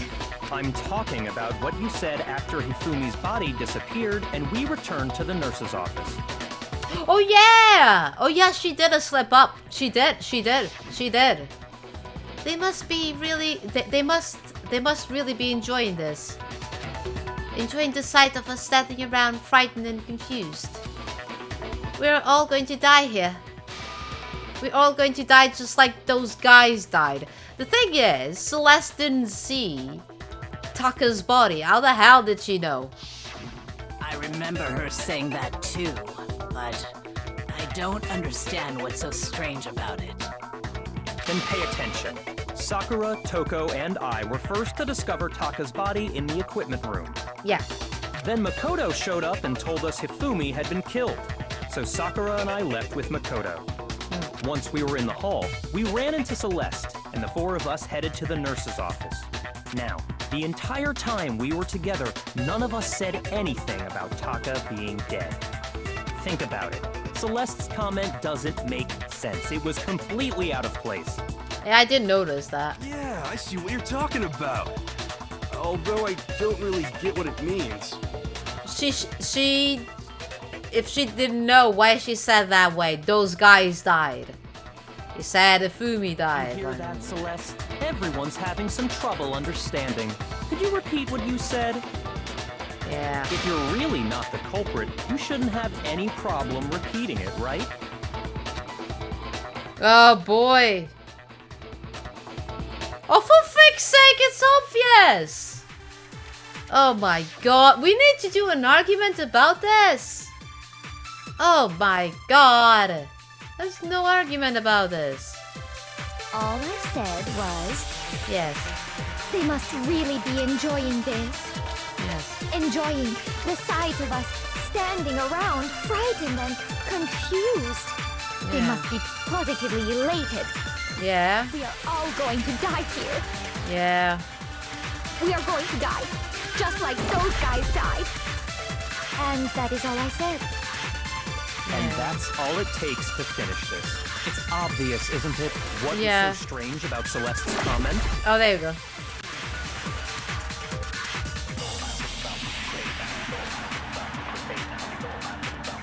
How are these people the best in their fields? I don't know. They must really be enjoying this. Enjoying the sight of us standing around, frightened and confused. They must be positively elated. We are all going to die here. Yeah. We are going to die, just like... No, that's wrong. That's right. There's no reason Celeste should have said, just like those guys died. Yeah. When she said that, none of us had told her Taka was dead. Exactly. And we didn't run into her until after we were all out in the hall. So there was never any chance for her to have seen his body in the equipment room for herself. Oh, that's a slip So up. how did you know, Celeste? How did you know more than one person had been killed? And how did you know they were both guys? Yeah, could have been Kyoko Kyoko. also disappeared, right? So she could have been dead too. Exactly. Oh boy. You all have such vivid imaginations. You know that? Wow, she's not giving up. Imaginations. You claim that I was lying when I told you about the suspicious person I saw. Then what about the picture I took? How do you explain Listen. this picture of the costumed villain dragging Hifumi away? Listen, if Hifumi was involved in this, at this point the picture is out of question. This is a forged picture at this point because Hifumi was working with you. So at this point, I don't know. It has to be some kind of setup, right? So let's put the suit on, and then she used the camera's timer to set up the picture. No. Have you so quickly forgotten? You are the only one who could have possibly fit into that suit. Yeah, here, what's you in the suit? Plus, I happen to know that this particular camera does not have a timer. In other words, it is an unassailable fact that this is a picture of Hifumi being dragged away. Or are you just saying that he is being dragged away? Because you're just like trying to make an assumption of a thing that probably didn't happen. If everything I told you was a lie, how can this picture exist? The picture might exist, but it doesn't mean that he was being dragged away. Simple. Are we sure that's really a picture of the suspect dragging Hifumi away? If Hifumi is involved in this, now I don't believe it. Here was either the suit and positioned it away, he leaned on Hifumi, or it was just an empty suit. No. Hifumi was inside this. Hiro was inside the suit. Otherwise, the suit wouldn't be able to be built. It needs to have a person inside. What could you possibly mean by that? Surely there are other explanations than the one you've offered up. Exactly, because she is just giving her assumptions. She's just trying to make people think that he is the one being dragged away, Hifumi. But it doesn't mean it is, just because it's a picture.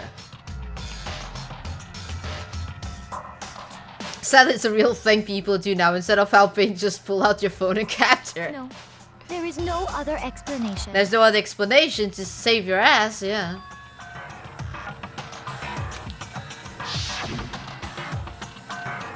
If it's in a picture of the suspect dragging Hifumi away, the only possibility is Hifumi and the suspect are dancing. Hifumi and the suspect has been drinking. Hifumi is dragging the suspect away. Yeah, it could be the other way around. Like Hifumi is carrying Hiro. And that's the reason why it's just like, oh my god, this is heavy. So... It's not a picture of the suspect dragging Hifumi away. Then he was already conscious, or the plot goes way, way, way deeper. No, he was unconscious. I would say it's a picture of Hifumi dragging the suspect away. Yeah. Oh, we caught her. We caught her. That's certainly within the realm of... There's a crack on the mask. There's a crack on the mask right now. The one being dragged off in that picture isn't Hifumi, but the person in the robot suit. Yeah, because, like, we have been assuming that, but, like, Hifumi's just carrying, he's just like, heavy. Because he has both arms in there put like that, and he's just, like, making him stand and look a bit like, you know. We've simply been led to believe that it's the other way around. Exactly. Again, assumptions. And the strange costume might only exist to lead us astray even farther.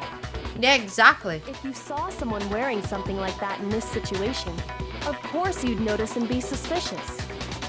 That's what happened! You put me to sleep and made me out to be the bad guy in all this! Exactly, Hiro, exactly.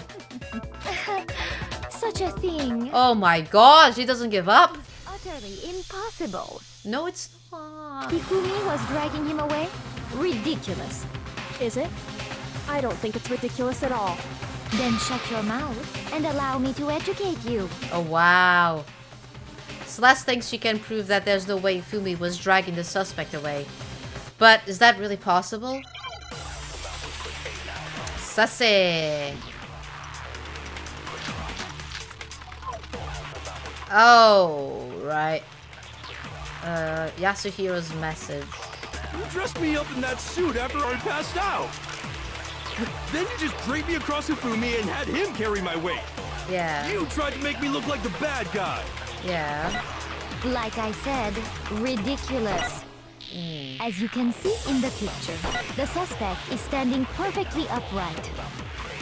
If the person inside the suit was unconscious, Yeah? there's no way they could They could because the suit doesn't bend. Objection! The suit doesn't bend. No. Even if the person inside the suit were unconscious, they could still stand up like that. Yeah. Yeah. Because that Robo-Justice suit had a certain characteristic. So that's the reason why they made it not bending, so they can use that picture. Because it would be easier. Yeah, it's the same cutscene as before. That's right! They totally made a mistake when they made it, so it couldn't bend at the waist. No, it's probably not a mistake at all. It was just so the picture was made. I'm not so sure that was a mistake. Yeah, it was on purpose. I think the suit was designed from the beginning to be used the way it was. Oh, the mask is slipping. The mask is slipping, people. Celeste and Hifumi took the suit they'd specially designed and stuffed Hiro into it. Yep. That's how they were able to fake that whole thing. The point of it all was to make us believe whoever was in the suit was to blame. Ooh, look at her. Look at her face. She's going to panic mode. Well then, I suppose this is checkmate. Ooh.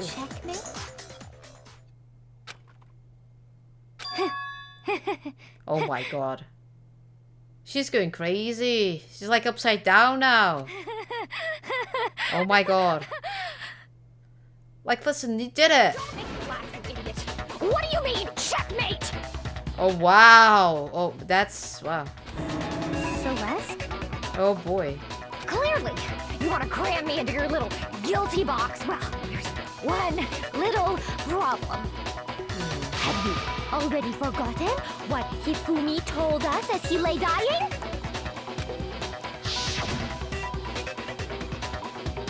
Hey, Hifumi, who was it? Who attacked you? Who tried to kill you? Who killed me? That's right, I remember their name. Yasuhiro. When we asked him who had attacked him, his answer was quite clear, was it not? Oh my god, she's crazy at this point. He said, and I quote, Yasuhiro.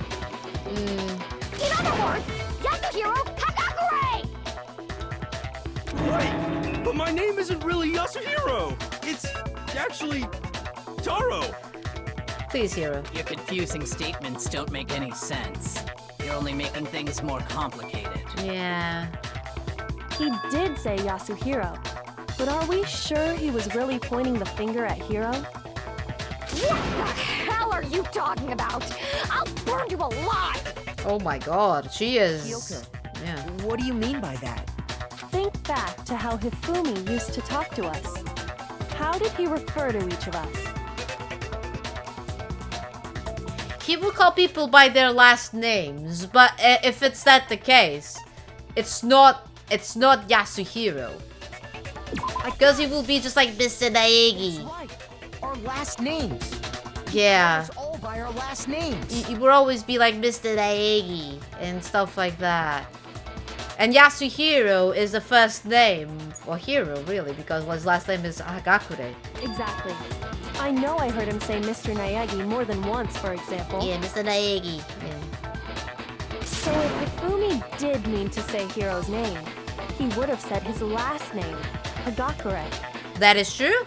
I'm sure it was just incidental. By chance, his first name. No, he never treated anyone with his first name, so yeah. Indecent? Don't talk. Don't talk. Random chance. Now isn't that a convenient explanation? No, there's no reason to think he would have said the name any different than normal. Yeah, he never said like He the must first have name. run out of energy before he could say any more. Ah. So Hifumi was trying to tell us the last name of whoever killed him? But the name he said doesn't apply to anyone here. Actually, Celeste's name was never implied to be the real name, really, because people. I remember Makoto asking her if it was her real name, and she's just like, I don't want to talk about it. So Well, no. Hold on. yeah, There's one person it could apply to, yeah. and that's Celeste. She never actually told us what her real name is. Yeah. What did you just say? Yeah. To think you'd take your false accusation so far, I don't know whether to laugh or spit! Wow, she's... Come on! Enough with your idiotic blather! Yasuhiro is a loser's name! Do I look like a loser to you? Yes. Well, do I? Yes. What? I think I've earned the right to be a little on edge. Just a little on edge, yeah. Okay, then fill us in. What's your real name? Make sure your ear holes are wide open and listen up! My real name is Celestia Ludenberg. Could you please stop making me repeat myself over and over again? Celeste still won't give up, so then I have to do something to make her accept it.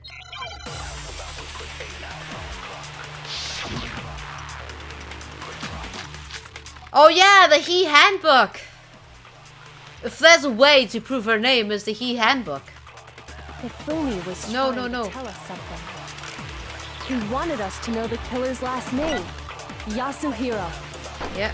Oh shit. There's one person here who might have that last name. It would have to be you, Celeste. You haven't told anyone what your real name is. How many times do I have to tell you?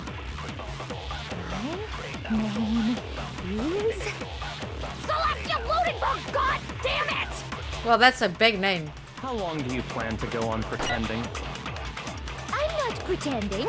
It's the truth. And since you have no way to... Oh god. That's the only truth. Ah! Moron. Ah! Alright. Hifumi he wanted us to know the killers. If there's one person... It would have to be you, Celeste. How many times? Celestia Ludenberg! How long do you plan to go on pretending? I'm not pretending. It's the truth. This white noise is not good. No, it's wrong.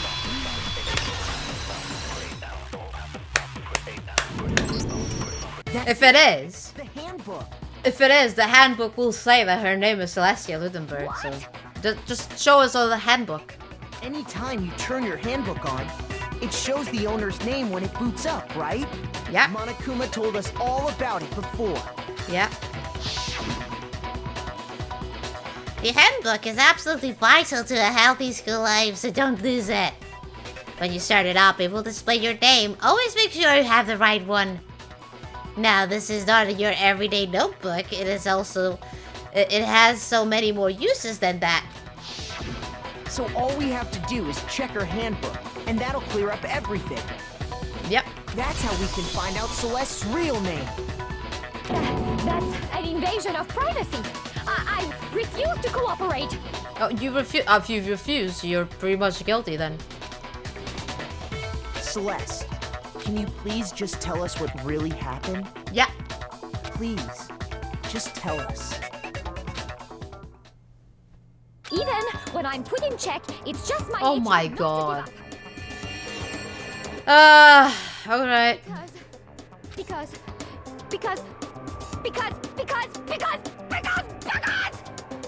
until the game's over, you never know what might happen. Listen, you're already lost.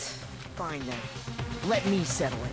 Yeah. Let me go over the case again, from the beginning, and shed light on all your crimes. And that'll bring everything to an end. Yeah. Well, there we go. Oh boy, that is... Right, Act 1, Hifumi meets with the suspicious person. Suspicious person...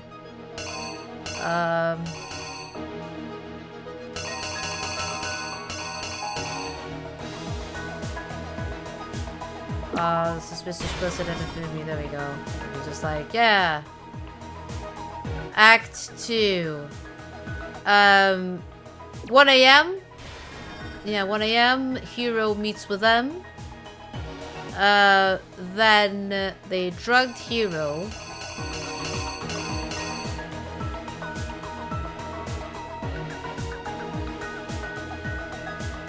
Oh, pretty much like Hero appears. They drug Hero. There we go. They put Hero on the suit. There we go. Both of them. Now becomes Robo Justice.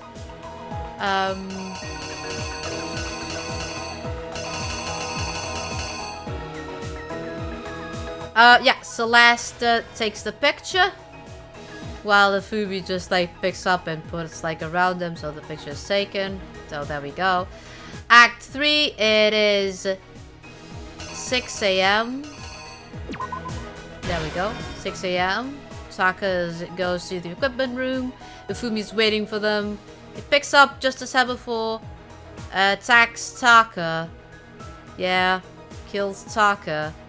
And with Justice Hammer number 4. There we go. Justice Hammer number 4, which is the... Look how evil Hifumi is. This is just like, wow. Act 4, we found Celeste. She shows the picture. And then we go to the library. We found Hifumi, which was attacked with Justice Hammer number 2. Yeah, was attacked with Justice Hammer number 2. Because she was number 1, Hifumi was number 2 there. And then he stays at the nurse's office, and then he picks up the blood, rubs it everywhere, and then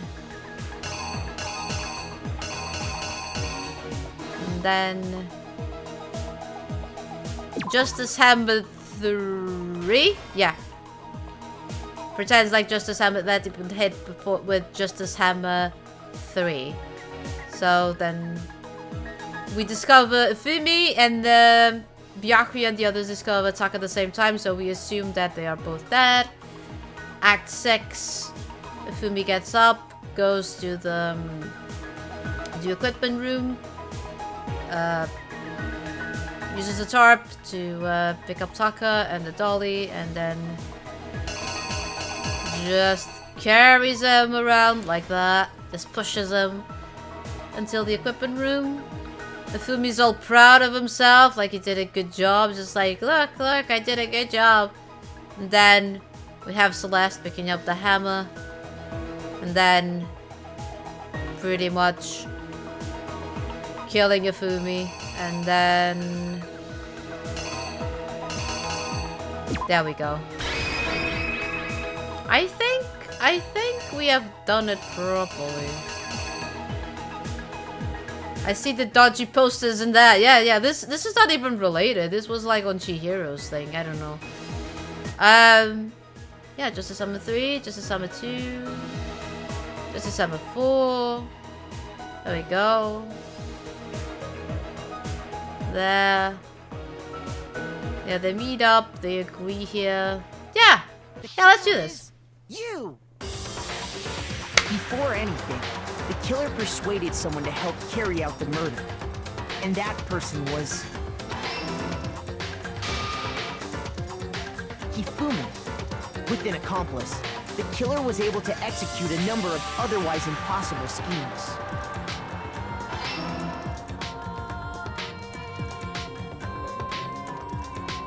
First, they convinced someone to meet them in the rec room last night at 1 in the morning. That someone they met with was Hiro. The murderous duo intended to pass Hiro off as the prime suspect. So when they met up with him, they drugged him, knocked him out, and stuffed him into the Robo-Justice suit.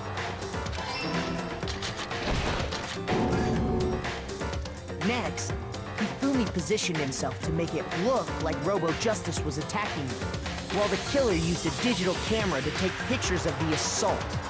They did all this just to create evidence that would put the suspicion on Hiro. When they were done with him, they shoved him, still unconscious, into the pool room locker. And then finally, at 6 a.m., they moved into the murder phase of their plan. They called Taka to the equipment room.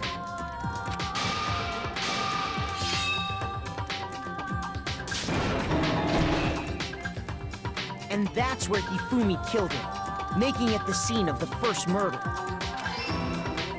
Yeah, with Justice Hammer 4. Justice Hammer 4, which was left there in the equipment room.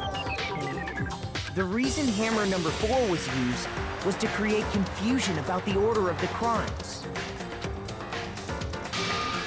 So, next they falsified 2 more assault incidents. For these attacks, the killers pretended to be the victim, to solidify Robo-Justice as the suspect. The first fake incident was the attack in the rec room.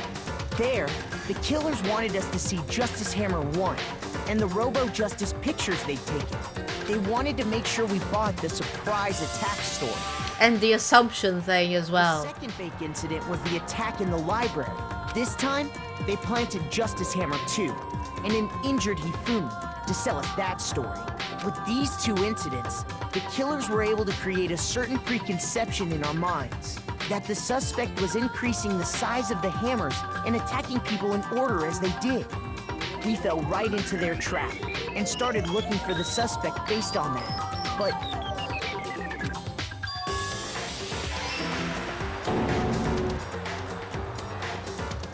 while we did that, we left Hifumi alone in the nurse's office. This was exactly what Hifumi was hoping for.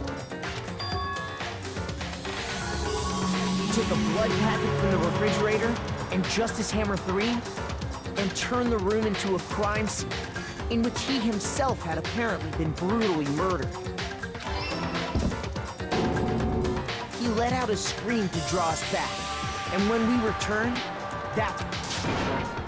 Meanwhile, the other group that had been out searching found Taka's body at the same time.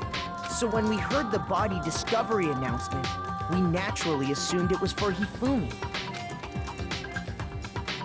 We left the nurse's office, and Hifumi once again took advantage of the situation. He simply got up and made his escape. When we learned his body had disappeared, we all rushed back to the nurse's office. And once again, Hifumi had the chance he was waiting for. This time, he snuck into the equipment room.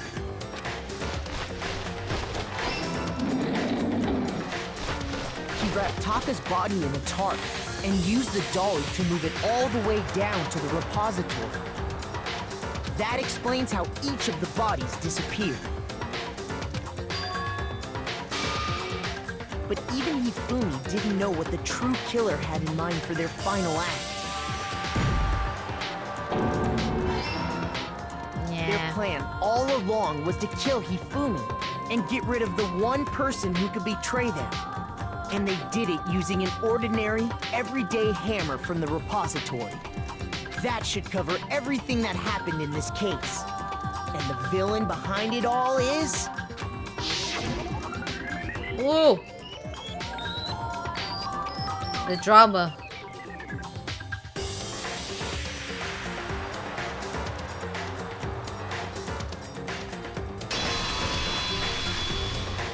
Celeste! Sorry, you lose. Oh my god, that's so... Sorry, you lose. Oh boy. Lost? Yes, you did. I lost? Yeah. When was the last time I was forced to utter such words? Now. They hang heavy around my neck. Then you admit it? You're the killer? Listen to you, trying to take charge, as if you're my private instructor. It's punishment time! I, Celestia Ludenberg. Actually, no. Taiko Yasuhiro is fine. Ah. So, you finally accepted it. Finally. I'm the kind of person, once I've lost, I don't like things to drag on. Oh, great. Interesting. Well, at least, like, she admitted defeats, finally. Yeah, I did more or less well.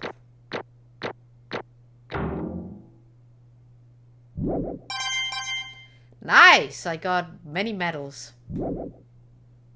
Okay, Monokuma. I'm ready to begin. Yeah, and she lost her accent and everything. Well, none of them played Yakuza. Exactly, Numpty! Or, no. I suppose this is the end, isn't it? Yeah. It is indeed the moment we've all been waiting for. Time to vote, okay? Okay. If you would, please locate your lever and cast your vote. And when the votes are tallied, who will become the blackened? Will you make the right choice or the dreadfully wrong one? What's it gonna be? What's it gonna be?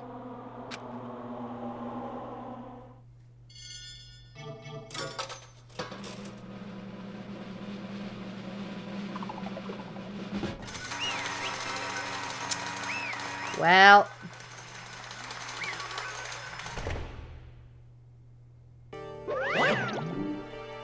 It's basically a formality at this point, but once again, you're totally correct.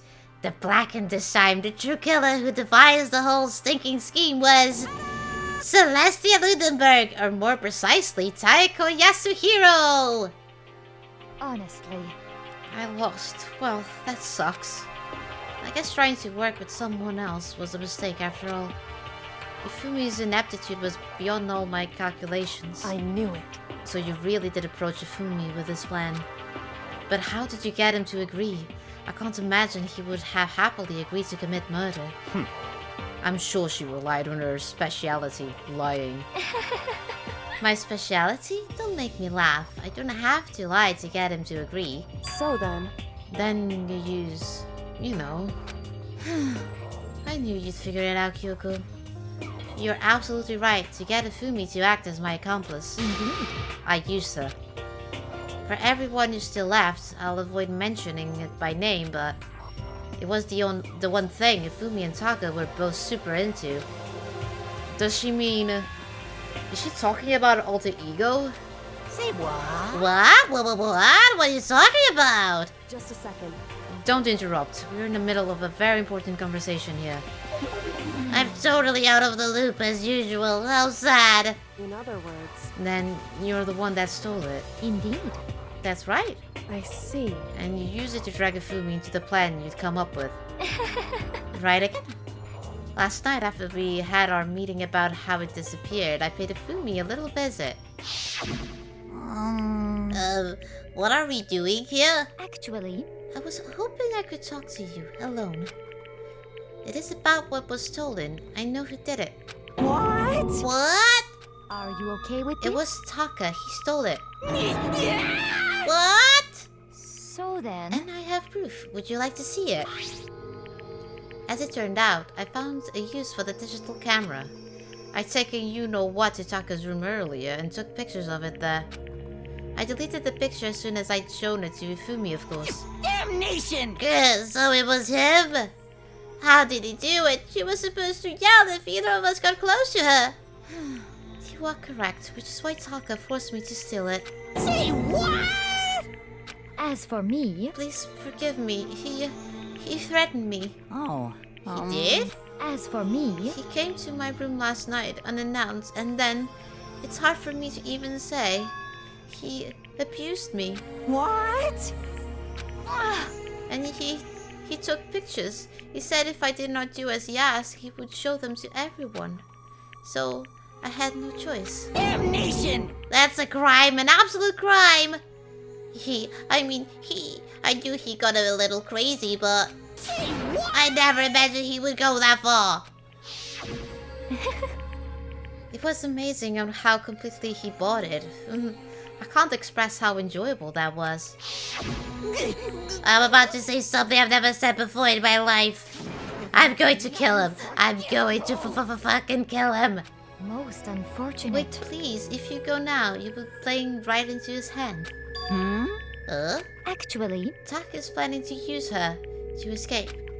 And he has made you his target. What? Escape? You don't mean... Tak is going to try to kill you. What? Indeed. And also he can keep her to himself. That bastard. Bastard! Honestly. Can we allow him... Can we allow him to continue with these barbaric acts? Absolutely not. How could I? See. I swear! I have to save her. Actually... Then, would you like to join with me? It just so happens I come up with a plan. Huh?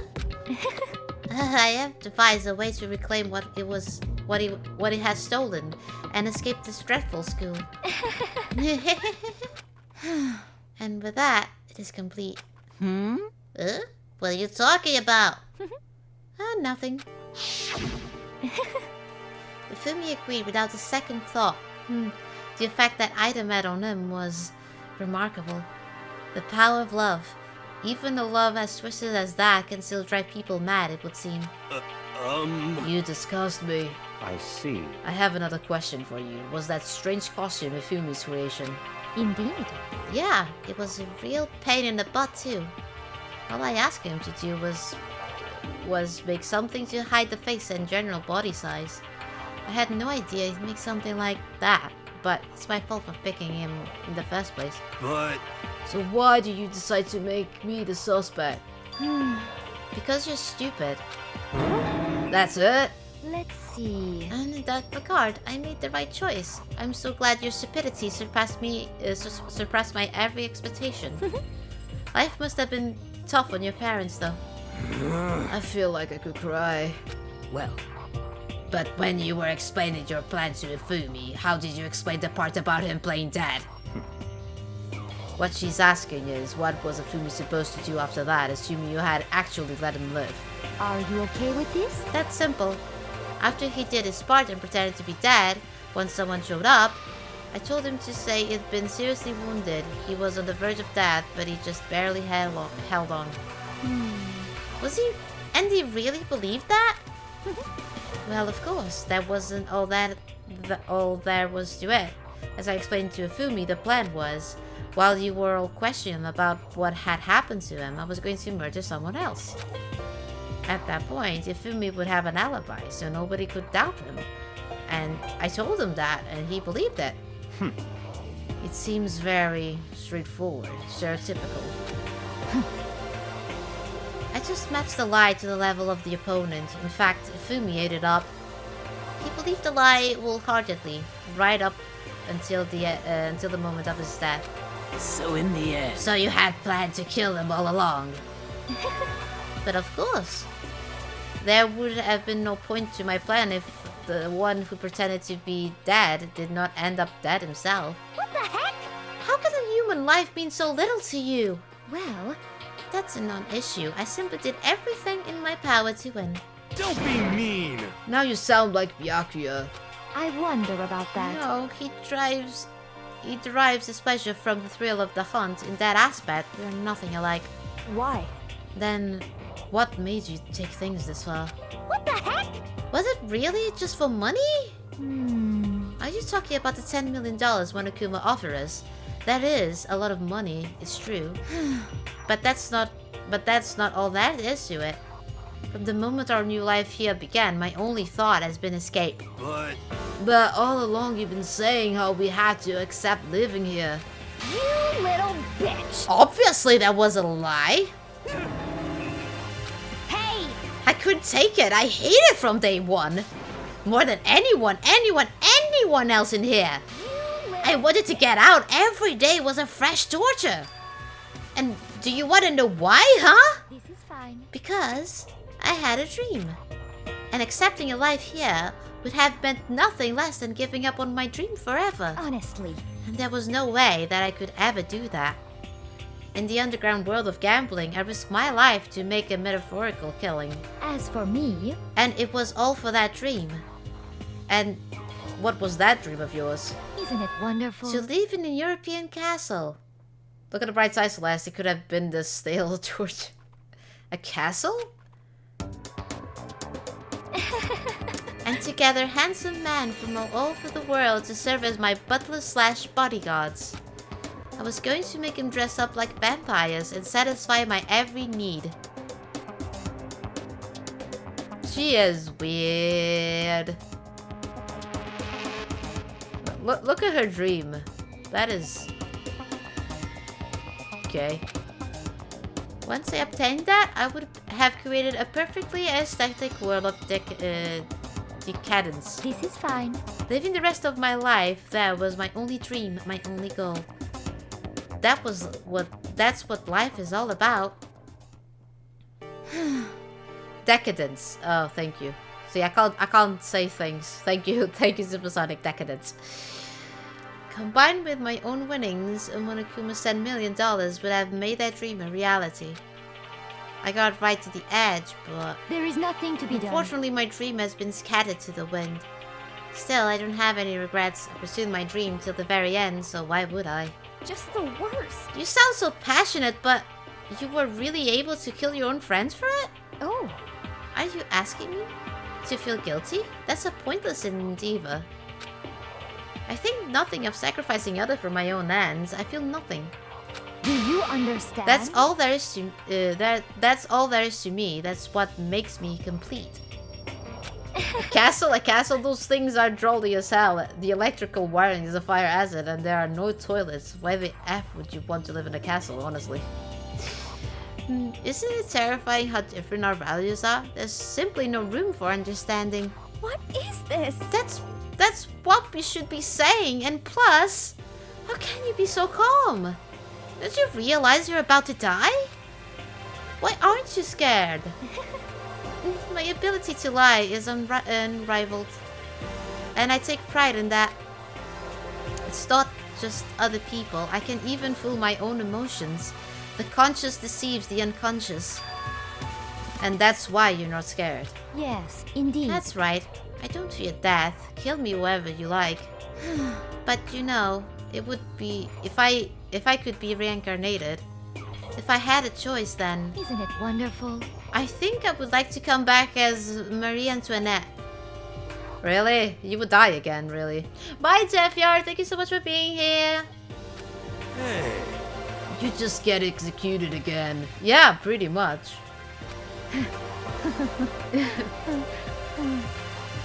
Why isn't everyone doing shoutouts? We need shoutouts. Why the shoutouts? My mods don't do shoutouts. Why my mods don't do shoutouts? Do shoutouts.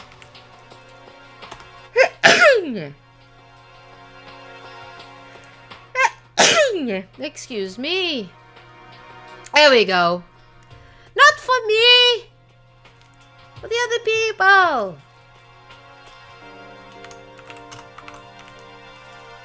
For the other people.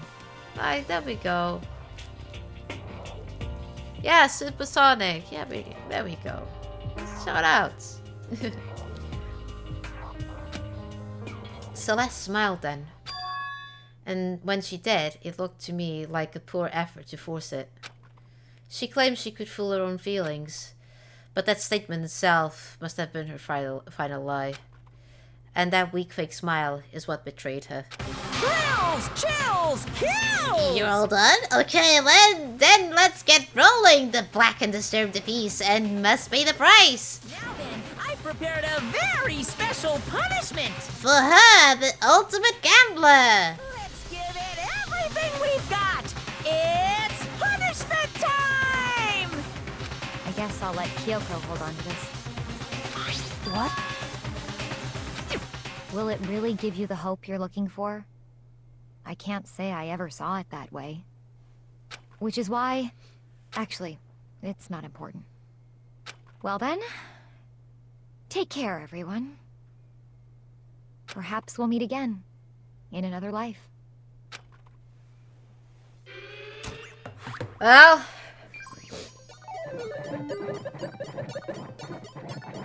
Celeste has been found guilty. Time for the punishment. Oh boy, here we go, people.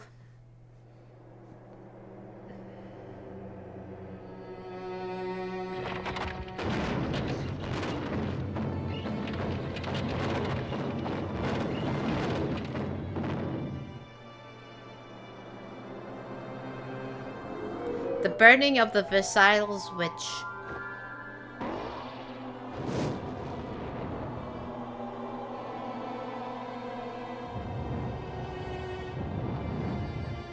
Versailles. Versailles. De Versailles. C'est ça, c'est le Versailles. Versailles.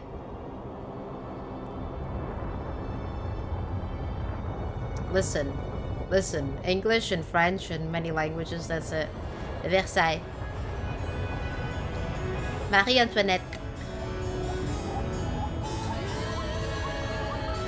Oh yeah, she's been burning alive. That's... Yeah, it was Celeste all along.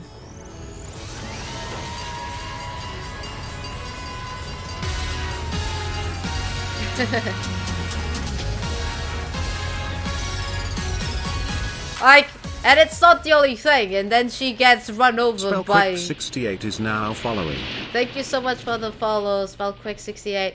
Like, and the thing is, it's not just like her being burned alive. She gets ran over by the fireman truck. Oh, there we go. The Spell Quick 68. Ben won't be happy about that new follower. That's it. Is that Spell Quick 68? There we go. It's over. The third execution is over. Celeste's death is over. Celeste killed my friend, so I can't pity her, but I also can't deny that at one point I considered her a friend too. And for him to just come along and... Isn't it just awful? Someone could cut free of the regrets from the outside world, and so more people had to die. Extreme! You guys are still young. You need to place more value on your lives. What are you gonna do? Jeez, in here I thought you guys were gonna pass the torch of hope to the next generation. Let me out of here! Why do I care about hope? I'll throw it in the trash if you let me out of here. Too bad. You're all the embodiment of hope, whether you like it or not. And it's my destiny to knock you down one by one. It's sad, yes it is. But that reality just can't be avoided. Don't talk like you're not responsible. How long are you going to make us keep going through this? What do you want from us? How strange. God, I'm sick of people asking me that. Give it a rest already. So anyway, Kyoko, did I see you get some kind of key type object from Celeste? Hey! Hey! So what's the deal with that? What? Well, what's the matter? Bye, Ash. Thank you so much for being here. So then, I'll answer your question if you answer mine. you... What did you do? What did you do to me? What? Hey, Answer me. What did you do to my body? What? Oh man, oh jeez. Oh man, oh jeez. What do you mean? What did I do? I have no idea. I don't know anything about it. What was that just now? The mastermind did something to Kyoko's body? What does that mean? Okay, things are getting kind of awkward. I think it's about time I got out of here. Well? Meanwhile, you guys can go on and join your school life. If you get lonely, give me a shout. Not that I'll do anything about it, of course. See ya. See ya. Listen, Ben. Don't come with malicious thoughts. It has a reason. Just saying. Monokuma disappeared, leaving us all depressed and in despair. Although it wasn't all despair. There was one small hope. Hey Kyoko, Monokuma already mentioned it, but what's that key that Celeste gave you? so... Most likely, it's the key to one of the dressing room lockers. Huh? What? Then that means... Celeste probably hid it in there. Hey, I suppose sometimes it's easy to miss what's right beneath your nose. Well then, we better go check. Indeed. Good idea. We left the courtroom and rushed to the dressing room. As we approached the dressing room, Kyoko looked back at us and said, I'm going to go alone from here. Everyone else head to the dining hall. I'll check in with you later. What? Why exactly are you going alone? So... Do you even have to ask? As she spoke, she glanced quickly at the surveillance camera. Come on. That's not what I mean. Why you? That's still the risk of a spy, you know. Then I'll go too. What? You? Please let me go. Standing here arguing is just going to draw more attention to us. Goodbye. Do whatever you want. Thank you, Byakuya. well then. Then it's up to you now. Yo! I'm going to go to the dining hall, okay? So Makoto and Kyoko are gonna go together? Does that mean what I think it means? Okay. Good luck, Picasso. Girls like her are totally pushovers when you show a little backbone. I tried to forget what Hina said. Everyone headed to the dining hall, leaving me and Kyoko there alone. Shall we go? Well, shall we? Yeah. So then, We need to get into that locker. Kyoko took the key Celeste had given her and unlocked the locker. And as the locker swung open, we saw... You're really cool. Good morning. It's been a while, hasn't it? It's safe, thank goodness. I never heard Kyoko sound so relieved. It was like she was speaking from the bottom of her heart. I did just what Celeste asked. I didn't say a word. I stayed quiet the entire time. So, Oh, and I think I might be able to open the last set of files soon. Maybe as early as tomorrow. I'm doing my best, so please wait just a while longer. So now we can officially say the case is closed. As far as the incident is concerned, sure, but... Can we take a second since we have this opportunity? I want you to be honest with me. Kyoko, please tell me, what are you trying to do all on your own here at the school? Is that what you wanted to come here with me? however, Regardless, that's not something you need to know right now. I don't need to know. That just makes me even more worried. Worried? Like what happened during the investigation this time? You disappeared and we didn't see you again. Without warning, without explanation. When you do that, indeed. it's only natural that they think I'm the mastermind spy, right? And you too. No! I believe in you. What? You believe in me? Isn't it obvious people believe in their friends, right? That's why I want you to tell me. And I want you to believe in me too. Because we're friends. I understand. It's true. Then maybe I can believe in you. Just a little bit more. Then, That's fine. fine, I'll tell you. I'll tell you why I've been disappearing and where I've been going. You see, what I hear from Kyoko then was, well, frankly, it kind of blew my mind. Right after I told Kyoko I believe in her, she told me a story that was, well, almost unbelievable. I decided I had to confirm that. I had to confirm what she told me with my own two eyes, so I waited for the night time to come. And when I did, I went into action.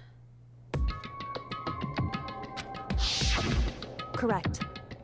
The boys' bathroom on the second floor doesn't have a surveillance camera or monitor in it. And in the storage closet there, way in the back. She said it was way in the back of the boys' bathroom storage closet, but could Kyoko really be right about this?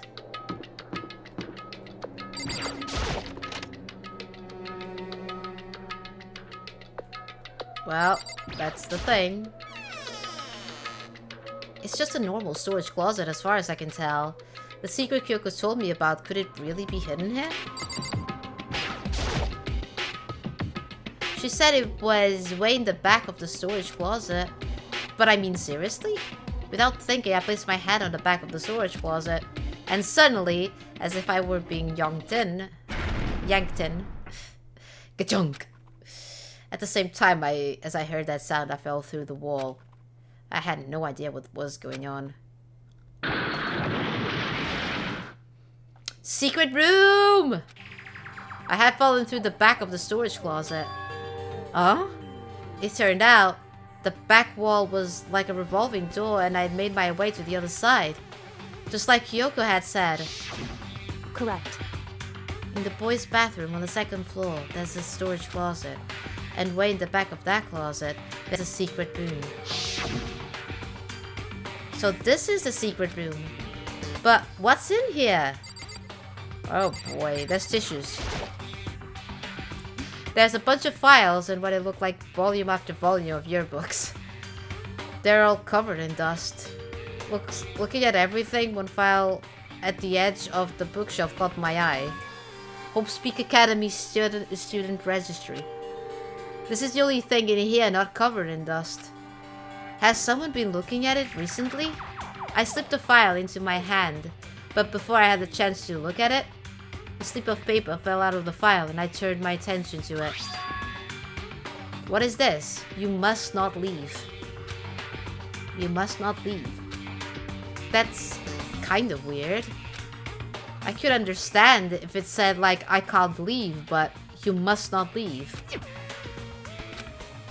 What is this? My head feels funny. This strange sensation. It's like deja vu. Those words, you must not leave. I've seen them somewhere before, but I can't quite remember. What do I know? What don't I know? I...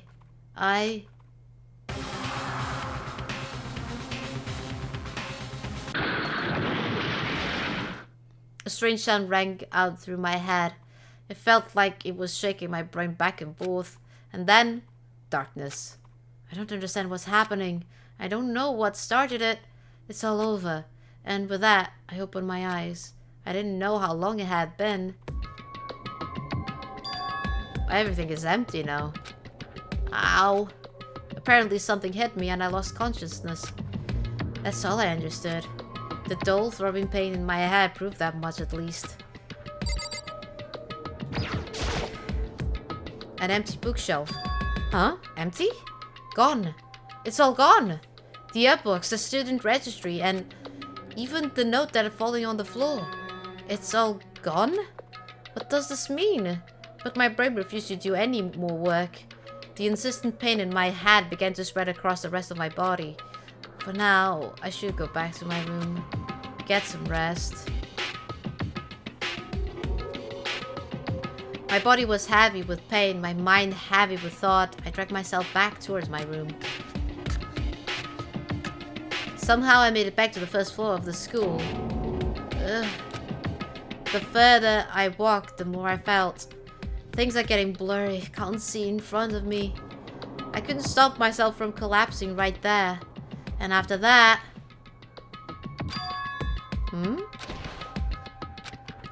As if from a vast distance I heard a sound. It was faint but undeniable. That sound. It's coming from the gym?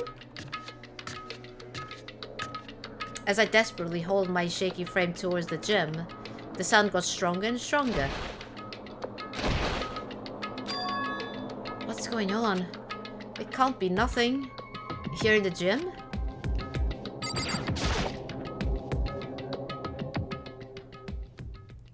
I didn't make a sound as I opened the door to the gym. The sounds coming from inside, meanwhile, only intensified that much more.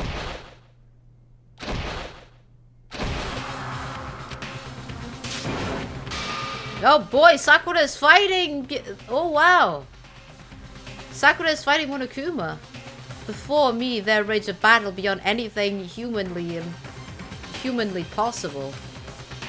No one's side's not human, that's for sure, but... Regardless, I couldn't stop staring. I forgot to move or even breathe. Why, you... What do you think you're doing? I asked you a question. What's the meaning of this? How dare you defy me? This wasn't part of the deal! The deal? I've made a decision. I will no longer retreat, no longer compromise, no longer regret. I've made my decision. I'm going to resist you. Okay. But you do realize what will happen if you go through with this, right? You haven't forgotten, have you? What I'm holding hostage?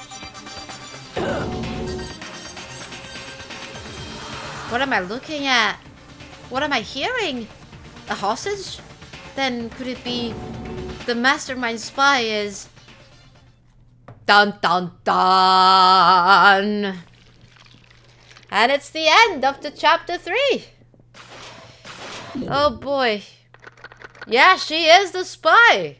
Dun dun dun! Oh boy. Well, either way... Oh, we got Super Robo Justice as a present. This is creepy as hell at this point, but okay. So yeah, we found out who was the killer. who was the true mastermind, because we had 2 killers in the end of the day, and we found out who was the spy, which we shall continue on next stream. So I hope everyone enjoyed the stream today. So yeah.